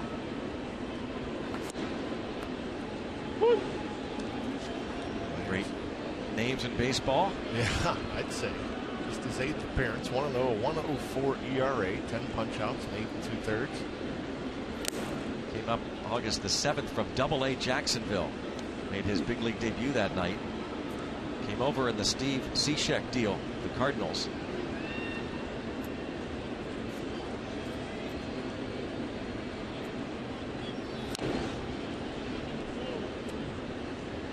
Cole has had 2 very productive at-bats.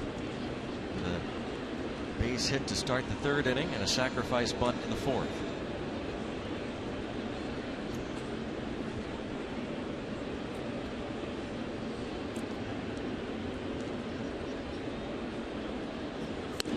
And he knew it. He goes down on strikes. Justin Nicolino struck out 1 in his 6 innings.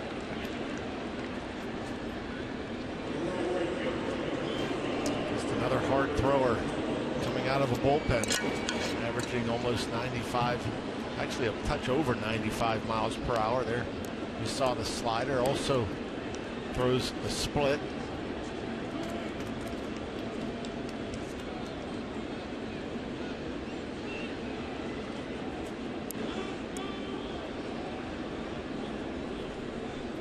Gregory Polanco.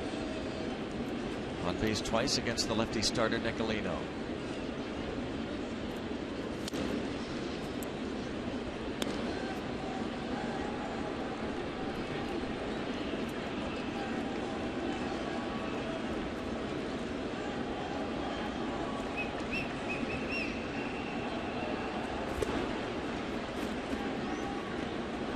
Two-0.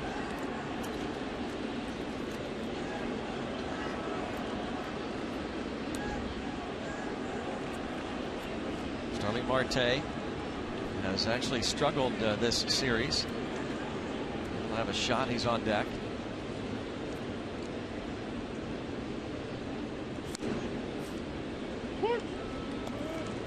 It's a good spot to put a 2-0 fastball for a young pitcher. Instead of trying to overpower somebody down the middle. Knee-high outside corner is always a good place. Most hitters aren't going to offer that pitch when they're ahead in the count.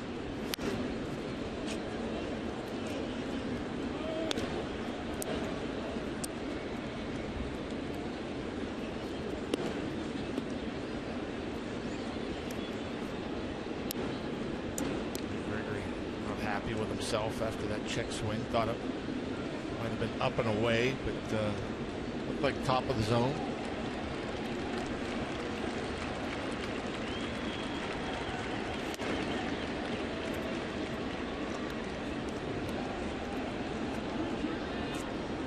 St. Mary's College in California.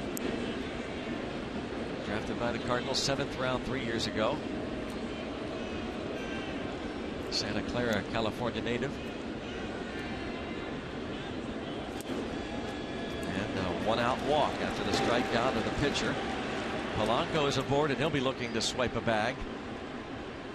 Pirates host the Colorado Rockies in the middle game of this upcoming 3-game series homestand. 7:05. First 20,000 fans get a Bill Mazeroski replica statue courtesy of Levin Furniture. Fun will start out on Federal Street, the Saturday night block party. And everybody's a winner on an Eat Park Scratch and Win Saturday. For tickets, go to Pirates.com. Gal Oliver's going to be out there at the block party. And they'll be honoring the 1960 World Series team before the game on the field Saturday. Marte 0 for 3. Has flied out twice to right and hit into a double play, and he has 2 out of 15 in this series.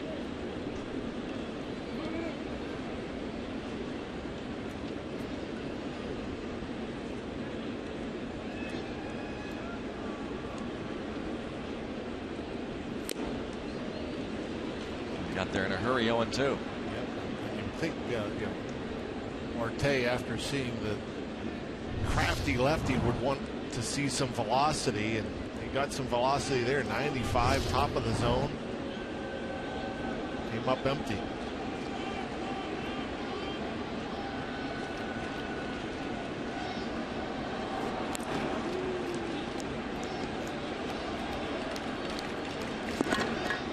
Polanco was caught stealing.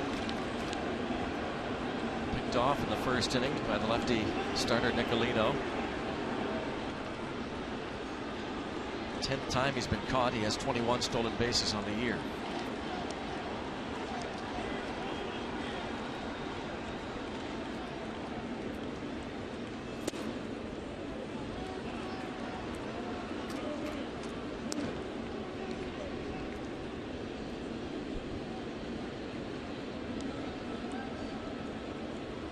He's on deck.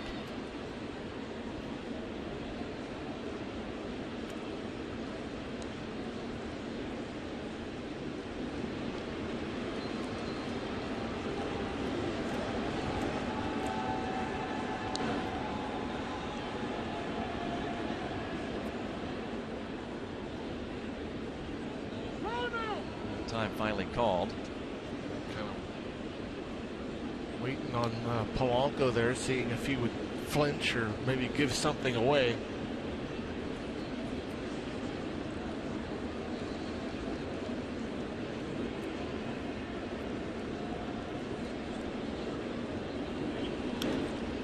Now they're going to talk things over. The veteran backstop Mathis and the rookie. Cardinals and the Diamondbacks will be getting underway in about a half an hour. Carlos Martinez will be on the hill for the Redbirds against Ruby De La Rosa. Pirates 4.5 back in the division. The Cubs lost to the Giants earlier. Clevelander. One of the unique parts of this ballpark.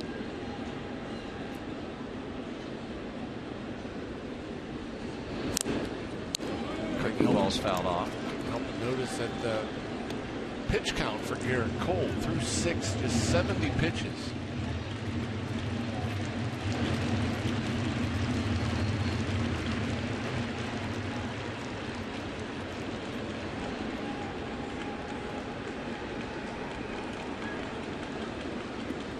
Could it be perhaps the Pirates' first complete game of the year?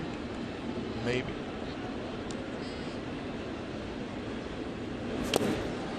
On strikes and a pitch in the dirt.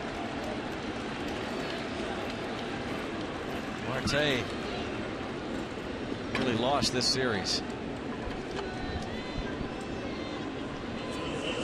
We're looking to get back on track at PNC Park. Yeah, just a little slider, never was in the zone. Bouncing near that left-handed batter's box.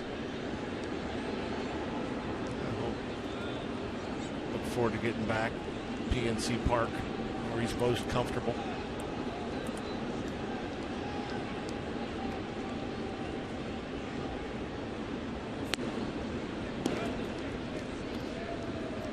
He's been on base 3 times in this game with a couple of walks and a single. 2 for 5, drove in 4 last night. Went 2 for 3 and was hit by a pitch on Tuesday. 2 for 5. A couple of ribbies on Monday.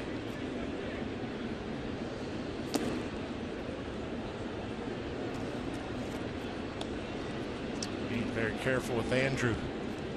Andrew's so patient at the plate. You're not going to see him chasing breaking balls in the dirt very often. So you get a heater here. 2-0, 2 out.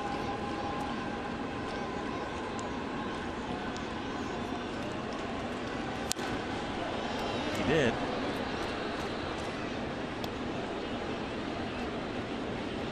Two and 1.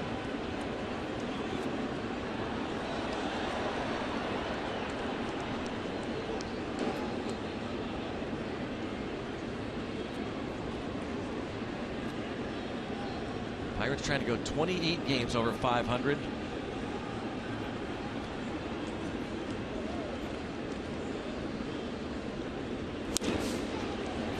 Pop up to Suzuki. Will retire the side. 7th inning stretch time. Pirates still lead by a couple.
in Miami.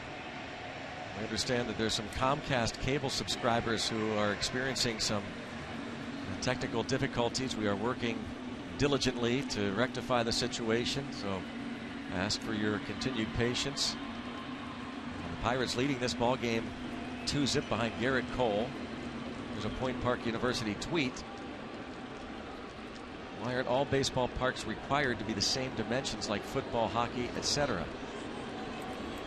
That's a good question, I guess. Well, in essence, they are required to. I guess, John, you've got the 90 feet. Which I think that's the requirement. Yeah, everything's the same in terms of the mound height and the distance from home to the mound. Ball toward right center field. It's going to drop in. Martin Prado, a leadoff hit. Just the third allowed by Garrett Cole. It's the first time they've had their leadoff man on. They hung a slider there, left it up middle in, and Prado fights it off. Actually jammed himself a bit, but able to slice it in there. Thought maybe Polanco had a shot, but I think he had some issues with the lights. Maybe lost it for a little bit. I like the fact, though, that all the ballparks are different. Absolutely. I think it's pretty cool. I mean, when you go to like a Fenway Park or a Wrigley or. It was really the kind of sad, really, for a while when they went to those bowl cookie cutter type places. Yeah. All those stadiums were so similar. Three Rivers, Busch, Veterans Stadium, Riverfront Stadium. Yeah, and then pretty much the dimensions were pretty close to being the same everywhere. And yeah, it was kind of boring. Now they're back to the old days. Yeah, back to personality and uniqueness each ballpark. Yeah. And then I think certain ballparks you can kind of build your team to fit.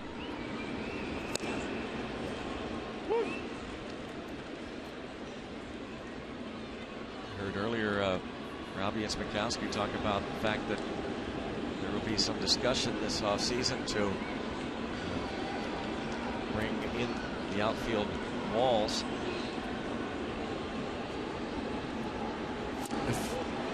Oh boy, Bourne down on strikes. Cole made that look easy. Split by him. 95 miles per hour. We haven't seen too many upper 90s fastballs from Garrett Cole, but we've seen that location again. Look where those pitches are located, all around the edges. Am I wrong? In the hockey, wasn't there a while there that the rink sizes were a little bit different in certain places? I think there were frankly, I didn't know that that's changed. There's a broken back player in the right. And this puts runners at first and third. Ozuna just got enough of it to hit it over Walker's head, and first threat against Cole comes here in the 7th inning. For the first time, a runner gets past first base, and Garrett Cole frustrated. Again, looked like a pretty decent pitch, a bit up with the breaking ball, but you break a bat, you expect a favorable result. But Ozuna able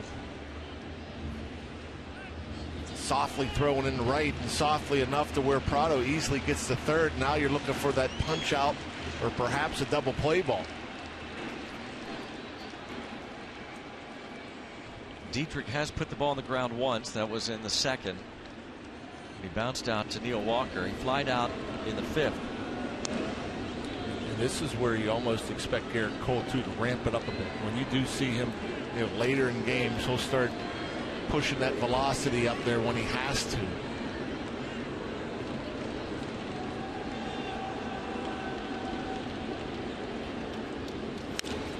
Popped up and be out of play. Dietrich has struck out 45 times in just 158 at bats.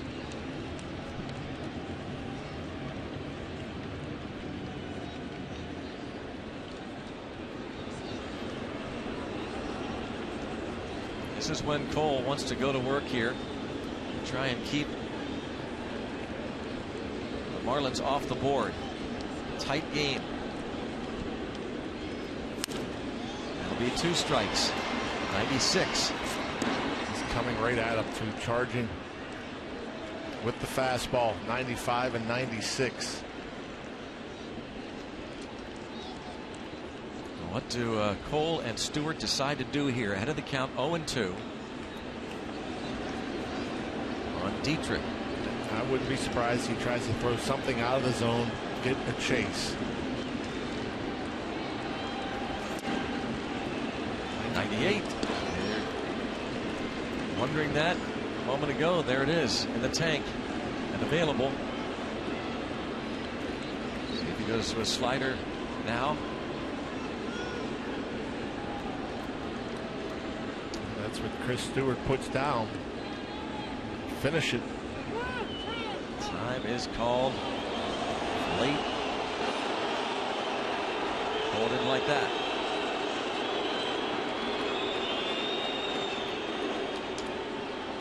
Let's see if they still decide to go with the slider. The fastball he was beating Dietrich with. Late swings, fouling ball off the other way. And so the one thing you don't want to do if you do throw the slider, that looks like a throw over to first.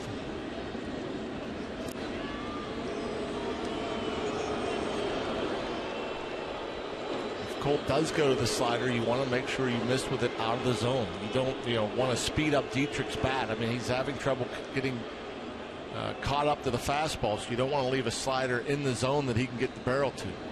Finish it. Finish it, he did. Down out of the zone. Not chasing Dietrich.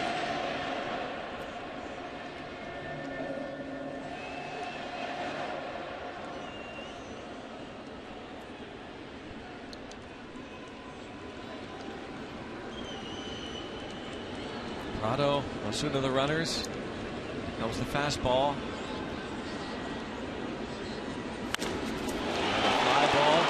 Center field, it'll bring a run home.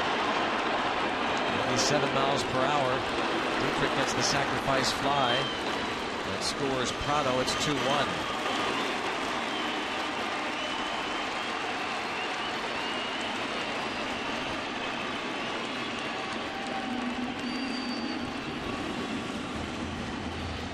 Tried to lock him up inside. Pretty good swing there by Dietrich. Able to get it out of the infield. Didn't quite get it in there like he wanted to. Left it middle but up. Able to get enough extension. Bring home the Marlins' first run. Here's a Danny Echeverria. It's bounced back to Cole and fly down.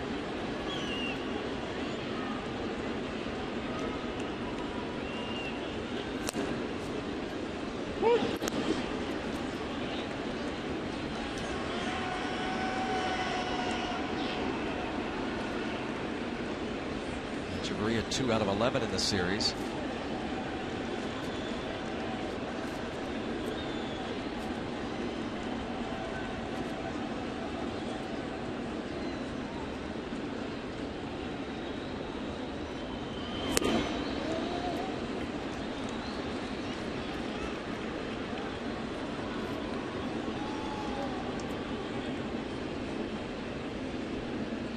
Run, 4 hits for the Fish. Bullpen quiet for now.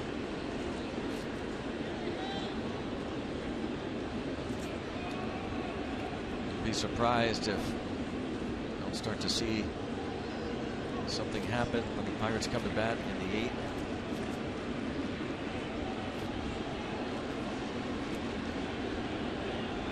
And a pop up on the right side.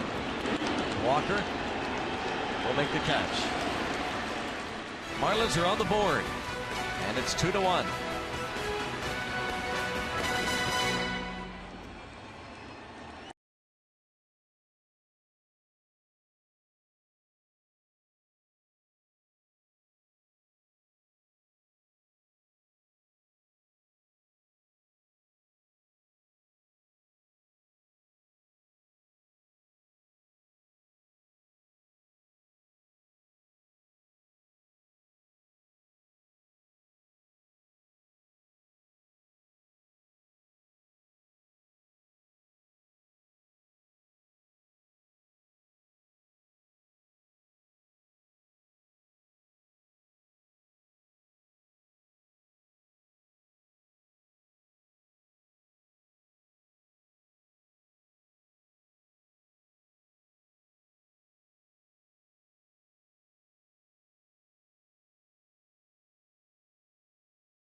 The authority of the Pittsburgh Pirates and may not be reproduced or retransmitted in any form.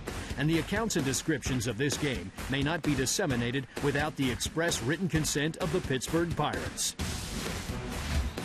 Nissan Road ahead. You see the Pirates and the Colorado Rockies in a 3-game series that starts tomorrow night at PNC Park. It'll be Francisco Liriano against John Gray. Then a couple of lefties, Jay Happ, Chris Russin on Saturday. Sunday afternoon, Charlie Morton opposes the lefty Jorge De La Rosa. 2-1 Bucks, and Pirates scoring in the second and fourth innings. Garrett Cole giving up a run in the bottom of the 7th. See if the Pirates can't get him another run or two. That home run sculpture was put to use on a Martin Prado home run last night. I'd love to see the Pirates put up a couple, 2 or 3 more as Brian Morris comes in for his 50th appearance. 4-3, 3.19 the ERA. I'd like to see, a good 3-4 run lead perhaps, and allow maybe Cole to finish this off. Brian Morris had a forgettable outing on Monday. He did get 2 outs, but he walked 4 in the 9th inning.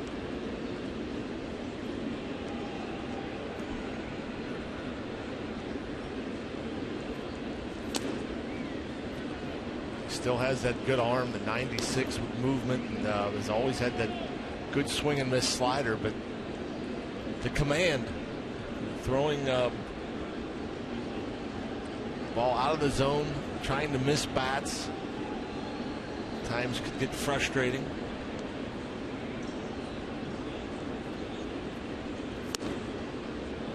Woo.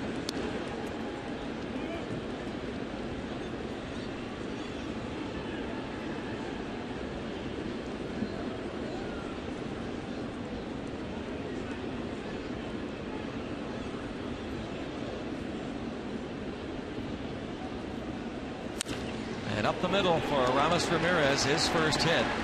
A shot past Brian Morris. That's a good game plan against a guy like Morris. Again, good stuff. Typically works hard and soft away to the right-handed batter.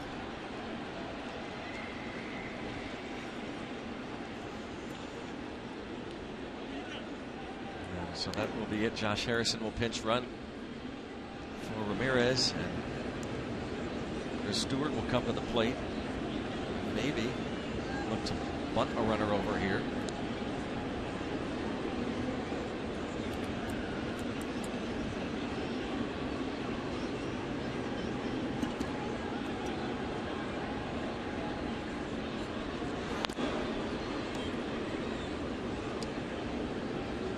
Brian Morris was traded last year. To Miami from the Pirates. The Buccos picked up a competitive balance pick in the draft. Picked up Connor Joe.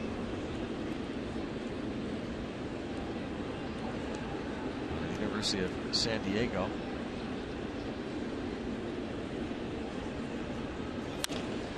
And the other way, Suzuki nearing the line.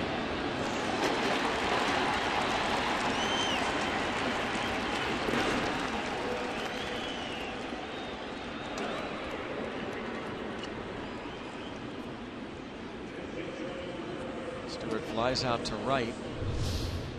A bit frustrated. Fastball up middle of the plate. Thought maybe he was going to slice it inside the line. Short little stroke. Suzuki could still get after it. 41 years old. Just kind of meanders around out there and makes things look easy. Gets the job done.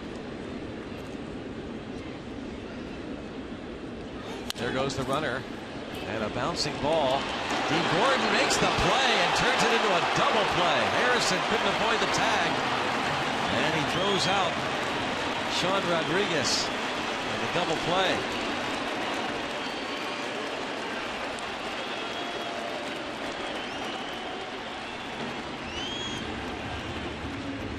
Pirates lead by 1.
First 20,000 fans get one of these t-shirts that Jung Ho Gang was modeling. Compliments of Trib Total Media. Enjoy food, live entertainment, and the Line and Kugel Bar before the game out on Federal Street for the Friday night block party. That's presented by Barrel Automotive. For tickets, go to pirates.com/free shirt Friday. Tomorrow night.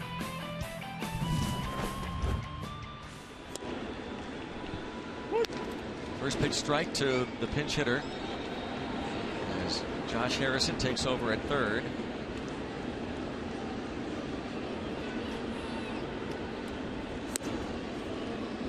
JT Realmuto, starting catcher. First 3 games of the series. Batting for Mathis. Bullpen action right away. Tony Watson up for the Pirates as this bottom of the 8th begins.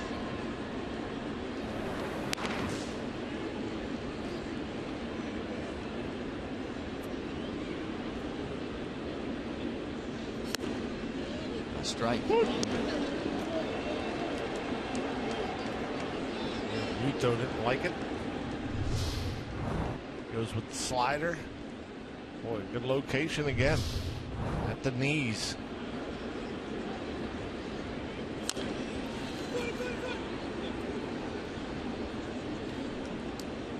Two and 2 on Realmuto.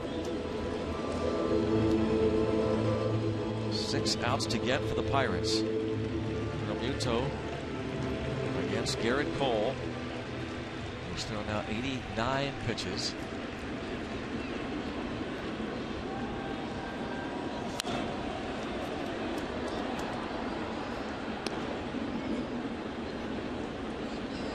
Cole gave up 1 unearned run his last start. That was against San Francisco at PNC Park. 7 innings, 3 hits.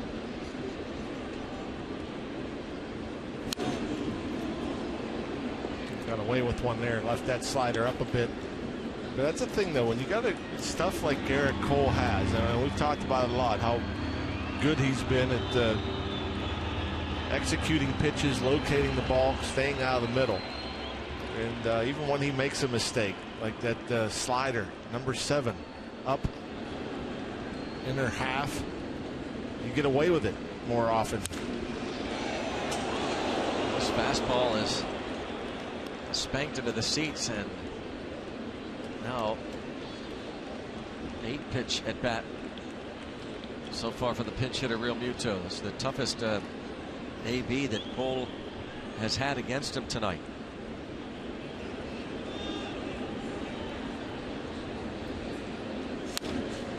Bouncing ball. Knocked down by Rodriguez. Cole not going to be there. Not going to be able to get the throw that's wide.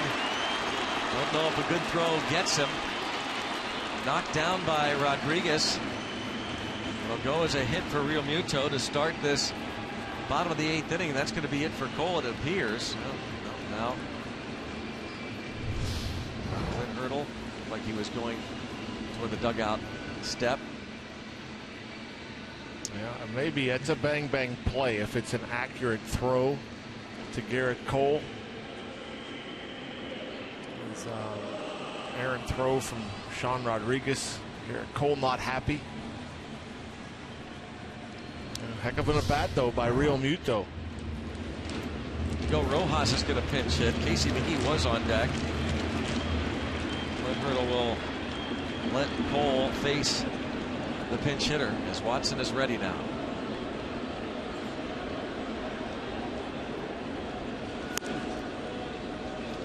Rojas going to try and punt the runner over.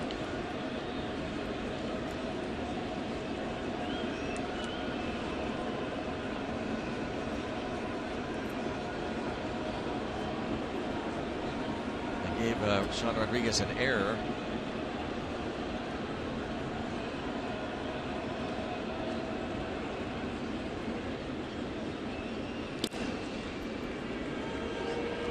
What kind of was odd about that is, and we see this a lot where, you know, especially with Sean playing so far off the line down there, you'll see at times, even though it's a right-handed hitter, you don't expect them to hit it down the line. They'll play no doubles. They'll protect the line, but it was not on the line in that instance.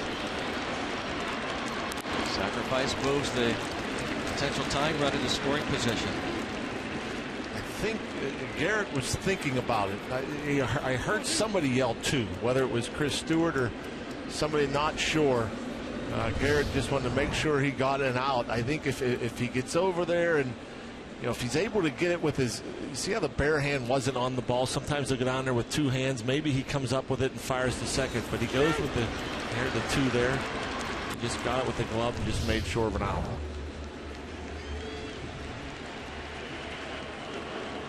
Cole is leaving with one out and leading 2-1.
In the 8th, an error charged to Sean Rodriguez started the inning. And this is back-to-back, as good as it gets, starts for Garrett Cole. Yeah, he was really good. The location was there. Not a whole bunch of strikeouts, just 4 on the night. But, he got a lot of soft contact. It really made it look easy. The 7th, I won't even say that he started to tire. I mean, it was a couple of weakly hit balls that led to a sacrifice fly. Outstanding job once again. They see D. Gordon is Tony Watson and Stewart over, but just out of play.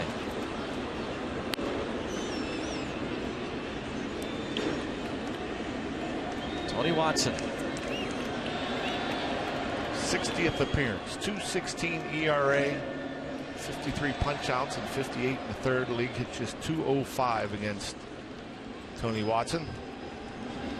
By the way, they changed that call to a hit, so this becomes an earned run at second base.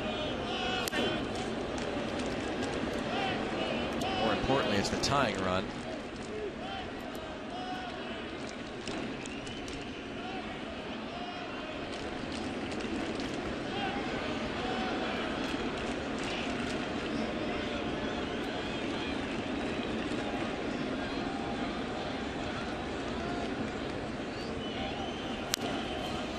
Ball, 2 strikes. Watson pitched the opening game of the series on Monday. Got D. Gordon to fly out as he pitched a scoreless 8th inning. Again, the Pirates won 5-2.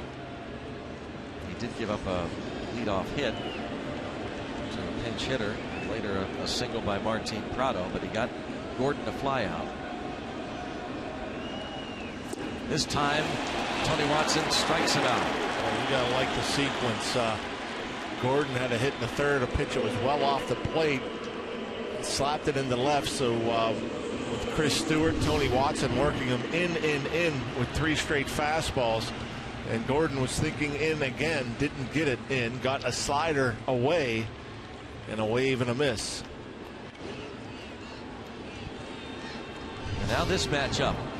One of the game's best lefties against one of the all-time great players, Ichiro Suzuki. 0 for 3 tonight against the starter Garrett Cole. Ichiro with 2,923 career major league hits, 4 away from tying Al Simmons for 37th on the all-time hits list.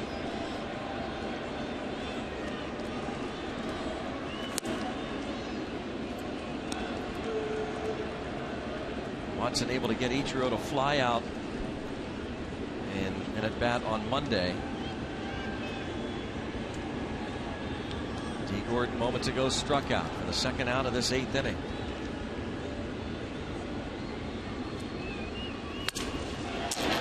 Broken bat bouncer. And Rodriguez gets there as Walker throws him out. Garrett Cole loves seeing Tony Watson get the last 2 outs. 2-1 Pirates.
Pirates pregame presented by W.B. Mason here on Root Sports. Work to be done here, though, in Miami. The reading room. Be nice. Pirates scored in the second on a sacrifice fly by Neil Walker. Francisco Cervelli had tripled to start the frame, and Pedro Alvarez homered in the fourth. Garrett Cole, high five Tony Watson. So Cole's night. 7 1/3 innings, 5 hits, 1 run.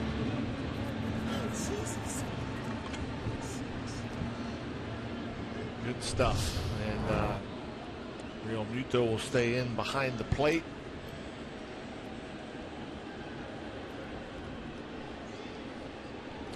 New pitcher, lefty Mike Dunn. 1-5 the record, 4.97 the ERA. Pretty good strikeout to innings rate, 49 and 41 2/3. He got the last out of the 9th inning on Monday. And Josh Harrison to bounce out. What? Walker's sacrifice fly and the second. His 401st career RBI.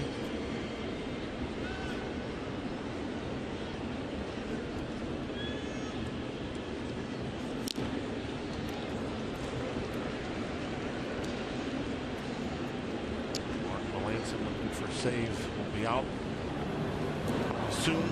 Looking for save 41. If the Bucks don't score a bunch here. Melanson was on the MLB Network today with Christopher Mad Dog Russo, and he said that he goes out to the bullpen about the 4th inning, and he said he needs about an hour to get ready. His routine. I read something somewhere earlier in the year about halfway, and it pretty much described Mark Melanson's entire routine. Yeah. Man, there's a lot packed into his day. Wow. Strikeout of Walker starts the 9th.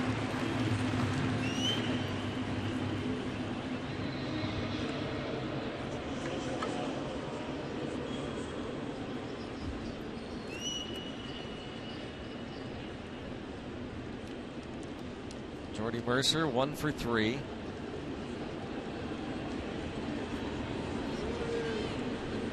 Justin Nicolino started his 6th big league start. Gave up 2 runs in 6 innings.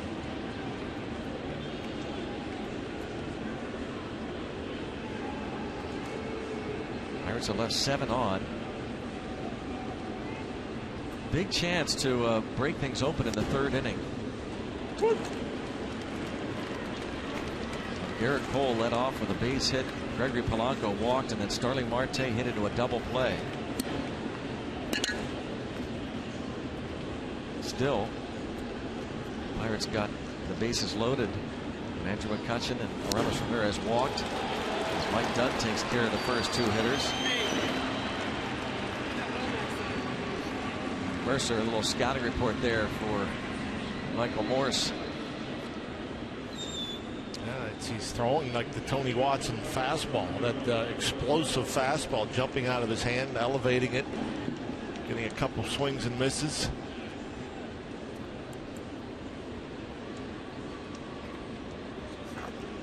Michael Morse was 1 for 4 in last night's ball game. Doubled and scored in the 2nd. Was 1 for 3 on Tuesday.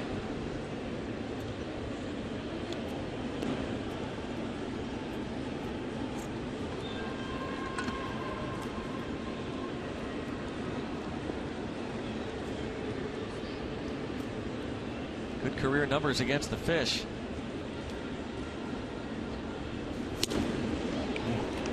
Pretty good pitch to hit there. Came up empty.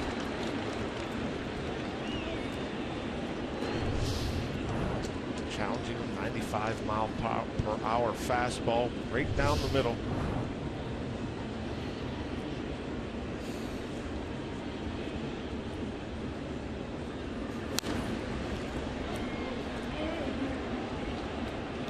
Close to the same pitch at 96.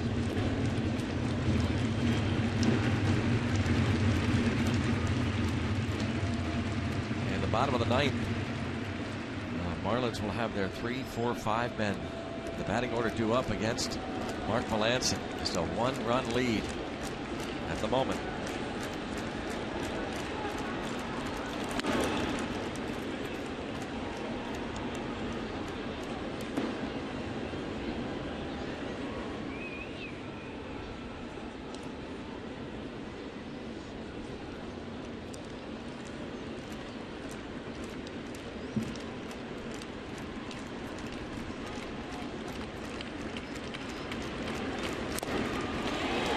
strikeout apiece.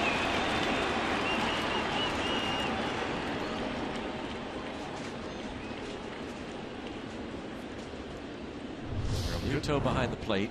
Good slider. Good location. And after you see all those fastballs up in the zone, you see a pitch down, eyes get big. Don't pick up the rotation. Just staying alive.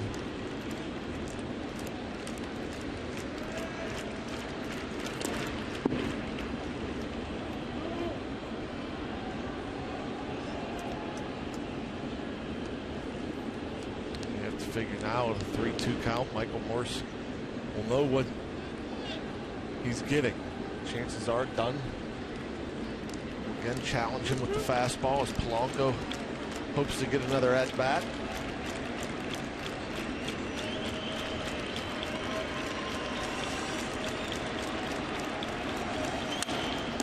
Stabbed by Dunn.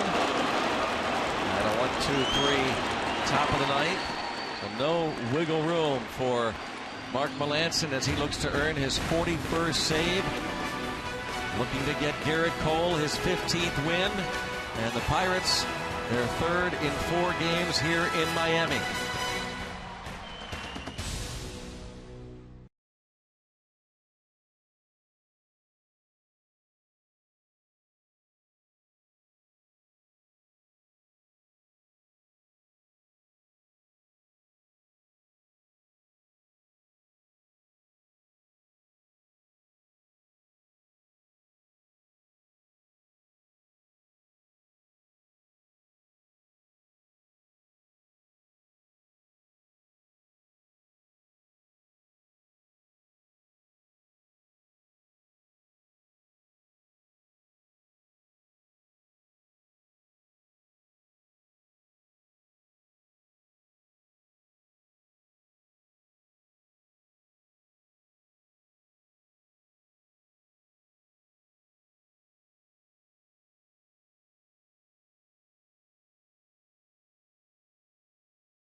And the Bucks up by 1 run and needing Mark Melancon to do it once again, and this time with no wiggle room whatsoever. A lot of folks here. Folks from Clint Hurdle's area where he grew up. Merritt Island, Florida. So Melancon and Trevor Rosenthal, league leaders with 40 saves. 3-1, 150 the ERA, 62nd appearance, 44 punch outs, 60 innings of work, just a couple of homers.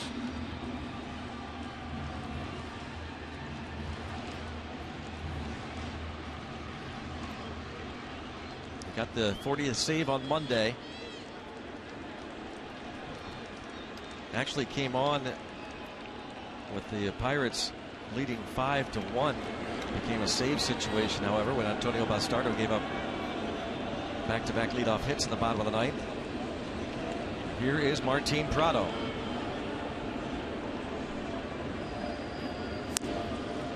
First pitch strike.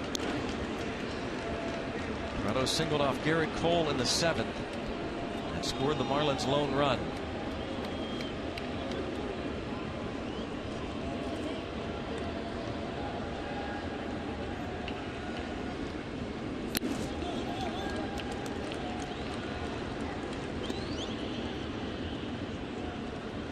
This would be Melancon's 4th save of the season against the Marlins.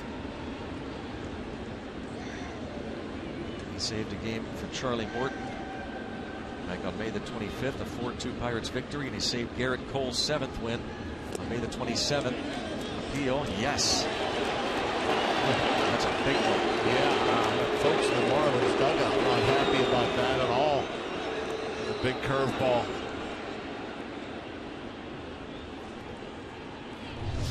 Let's take a look. Yeah, not a lot there.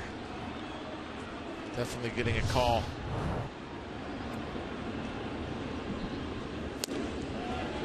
This time not getting a borderline call.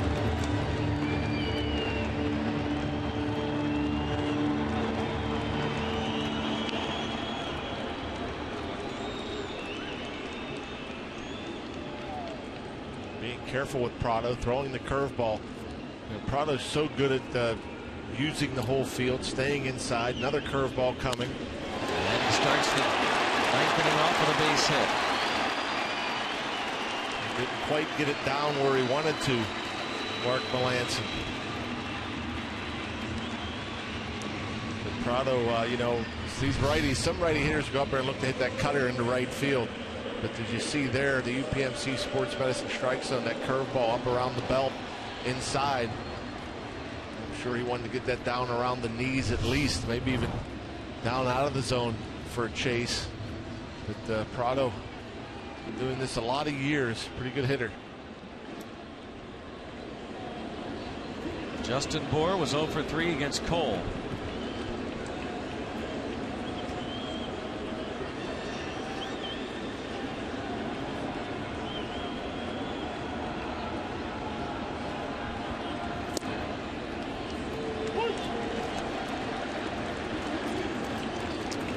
Playing Bour to pull. We got Jay Hay on the other side of second base. Mercer at short.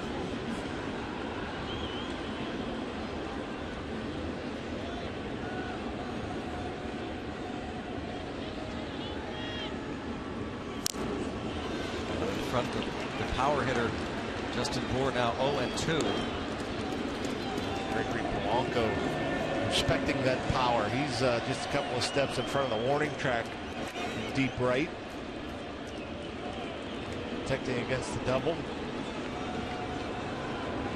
Mark Melancon hoping to keep it in the infield. Pops it up, but looks like this is going out of play. Justin Bour had a 3-run walk-off homer against the Giants on July the 1st here.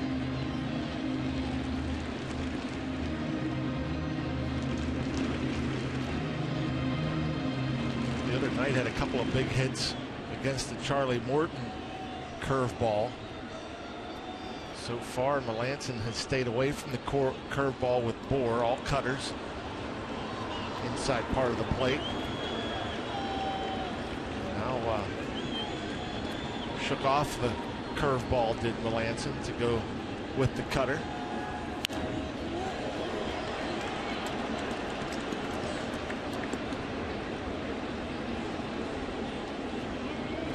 Save seasons in Pirates history.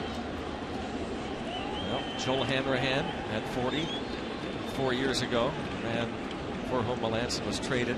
Jose Mesa had 43 saves in 2004, and Mike Williams 46 in 2002.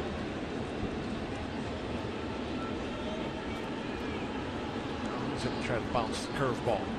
See Chris Stewart tapping the ground. And a bouncer to the right side. There's one, and there is two. A double play. Was that ever big? That was huge. And somehow, I don't know how he even hit the ball that hard, that curveball. Josh Harrison, by the way, the middleman, over from third base. Yeah, that was interesting. You see, you know, Jay Hay, I guess that's a design play to cover the bag on that ball to his left. Mercer scrambled to cover third on that ground ball. That was interesting, the way that worked out, but it works out perfectly. Wow. Getting the double play. Man, I can't get over how hard he hit that ball that was pretty much on the ground. And Mark Melancon pumped up. Josh Harrison, the defensive shift, made it a 4-5-3 double play. Here's Marcell Ozuna. Ball one.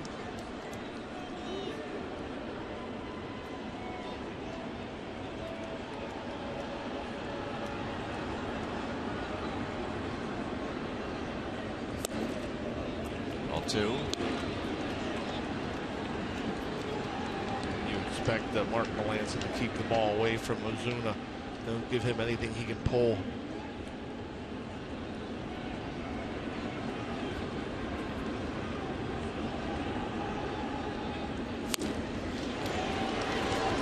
Nobody on, 2 outs. He's thinking one thing. He's thinking of tying it up with one swing. Much more difficult to do that on a pitch away from you. 6 homers on the year for Ozuna.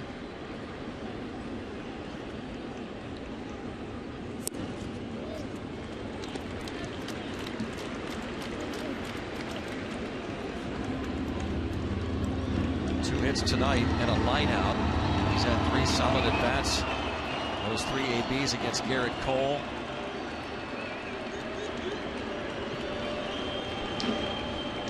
Fired up here. 3-2. Pirates trying to go a season high 28 games over 500. Finished the season series by winning 6 of the 7 against the Fish. Pirate fans all over this place, on their feet. Boy, look, that is unbelievable. See, they're all over the place. 3-2. Ground ball. Rays, the Jolly Roger. The Bucks are 28 games over 500. 41 saves for Mark Melancon. 15 wins for Garrett Cole. Garrett Cole finally over a month since his last W. Melancon extends his career high in saves, 41. Another 1-run victory for the Bucks. 28 and 15 in 1-run ball games. Impressive stuff. You come in here, yeah, it's the Marlins, and you look at the record, you expect to beat them, but it's tough to win a 4-game series in anybody else's ballpark. And you know, this one was a close one. Not a lot of offense, but the great pitching once again. The Bucks get to fly home happy. So the Pirates have won 12 of 15. They win their 77th game of the year. They finish the season in fine fashion against the National League East, going 24-9 against that division. And they'll face the Rockies tomorrow night in Pittsburgh. More to talk about. Back in the studios, Rob King and Ken Maka